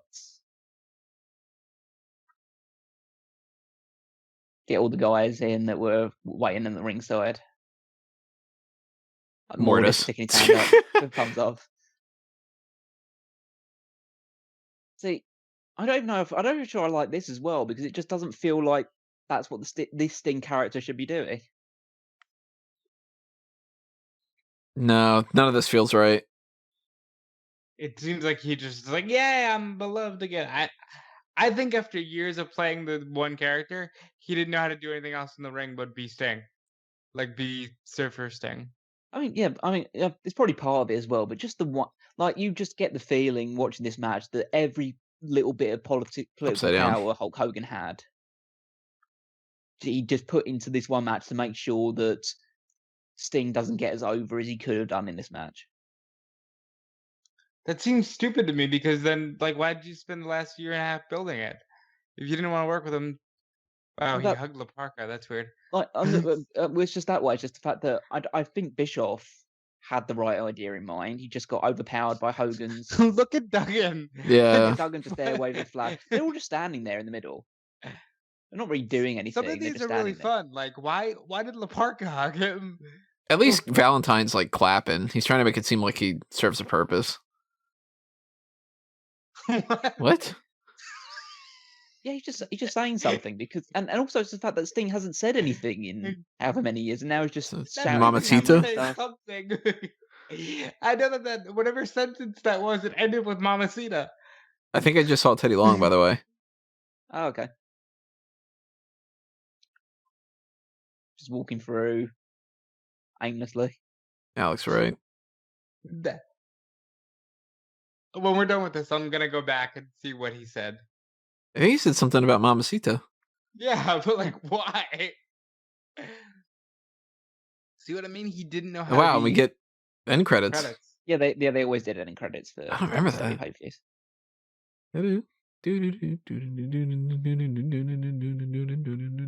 Was it one of those guys named Atkinson? Like Hans Mooster.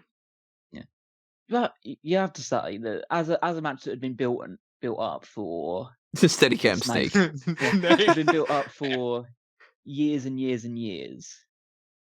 It's just about a year and a half this match has been built up for. Beyond belief. The most underwhelming like main event in history.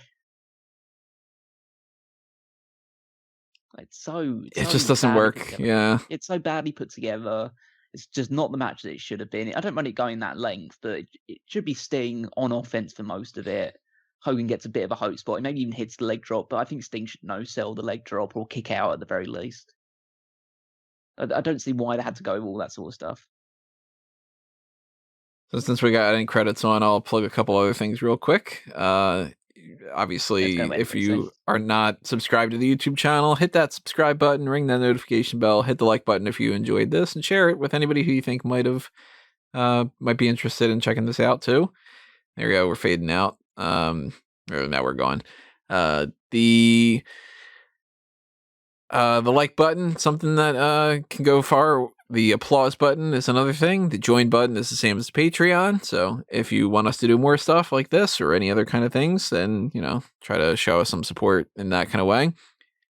I think we've got a couple other things that I had plugged out of the way already. I know one of them is not the TeePublic and Redbubble. Check out the merchandise shops if you're interested in those. And I don't know when I'm going to publish this, so I don't know necessarily what's coming up next, but I'll come back around to that in a little bit. I'll give Calum a little chance to plug some stuff here too. Oh yeah, I'll throw some stuff out. I know Rob got his stuff in earlier, but main thing for me to plug, of course, is the Paul Heyman SmackDown podcast, which we're coming up to the very end of. Obviously, I don't know, again, when this is team published, but I'm pretty sure the next one that you will be hearing is probably likely the Go Home show for No Way Out. So you'll be checking out that stuff where we're talking about a Hogan and Rock confrontation in the ring, and we're talking the final build towards that supposed 6-man tag featuring a Team Angle against Lesnar, Benoit and Edge. And there's a Matt Hardy and Shannon Moore against Billy Kidman and Rey Mysterio match. There's a paddle on a pole match. Of course there is. Yeah, because divas. And so hopefully you look forward to that one. And then we'll also be doing a special edition for No Way Out 2003. So we'll be recording that one as well, covering that pay-per-view, and that'll be exclusive on the Patreon to people at the $10 tier or above. So hopefully if you're at that level, you can listen to that one as well. And then there's one more after that. Yep, 2 more. Two more, yes. Two more episodes after that. Maybe a special edition after that as well, and obviously an extra special one for WrestleMania 19. And that pretty much covers that side of it. Check out smarkoutmoment.com for all the articles on there, including the power rankings, which is what I'm most known for on there. And follow me on Twitter at WeekMeister14. Now let me ask you, Tony, now that we've watched this, do you feel more confident about watching something like a WrestleMania 19 in this format? It's difficult to do the long format type stuff, but you never know. Maybe. Admittedly, that's a better show than this. So it's a much better show than this. So you'd enjoy it more, I think. I guess we'll see. You never know what's happening next. But at least for this week, I know some of the things that are happening. We're going to get into our Elimination Chamber predictions, and we're going to roll those along with hot tags, because it seems like WWE doesn't really necessarily know what they're doing yet, so they'll probably change things at the last minute. Later on this week, we're going to end up getting into the pay-per-view itself, so the post-show will end up happening after the show. That's why it's called the post-show. Elimination Chamber 2021. Once we get past that, we'll start getting into further on in the road to WrestleMania. So some of the regular things that we typically do, at some point we'll do a Wrestling with the Past based off of the Hall of Fame. At some point we will do the, obviously cover the stuff with like AEW Revolution. We'll do the Fastlane stuff, and then eventually we'll get into WrestleMania. So I think we might have a blank week coming up. If you have any suggestions of what you'd like to see, drop them in the comments below. Follow me at Smark Out Moment and all over the place there, at Fanboys, of course, and at Tony Mango. And hopefully you guys enjoyed this. Starrcade 1997 in the books. Thank you for listening to this Fannounce Table, and we will see you next time. For now, this has been another Smark Out Moment, and we're being counted out.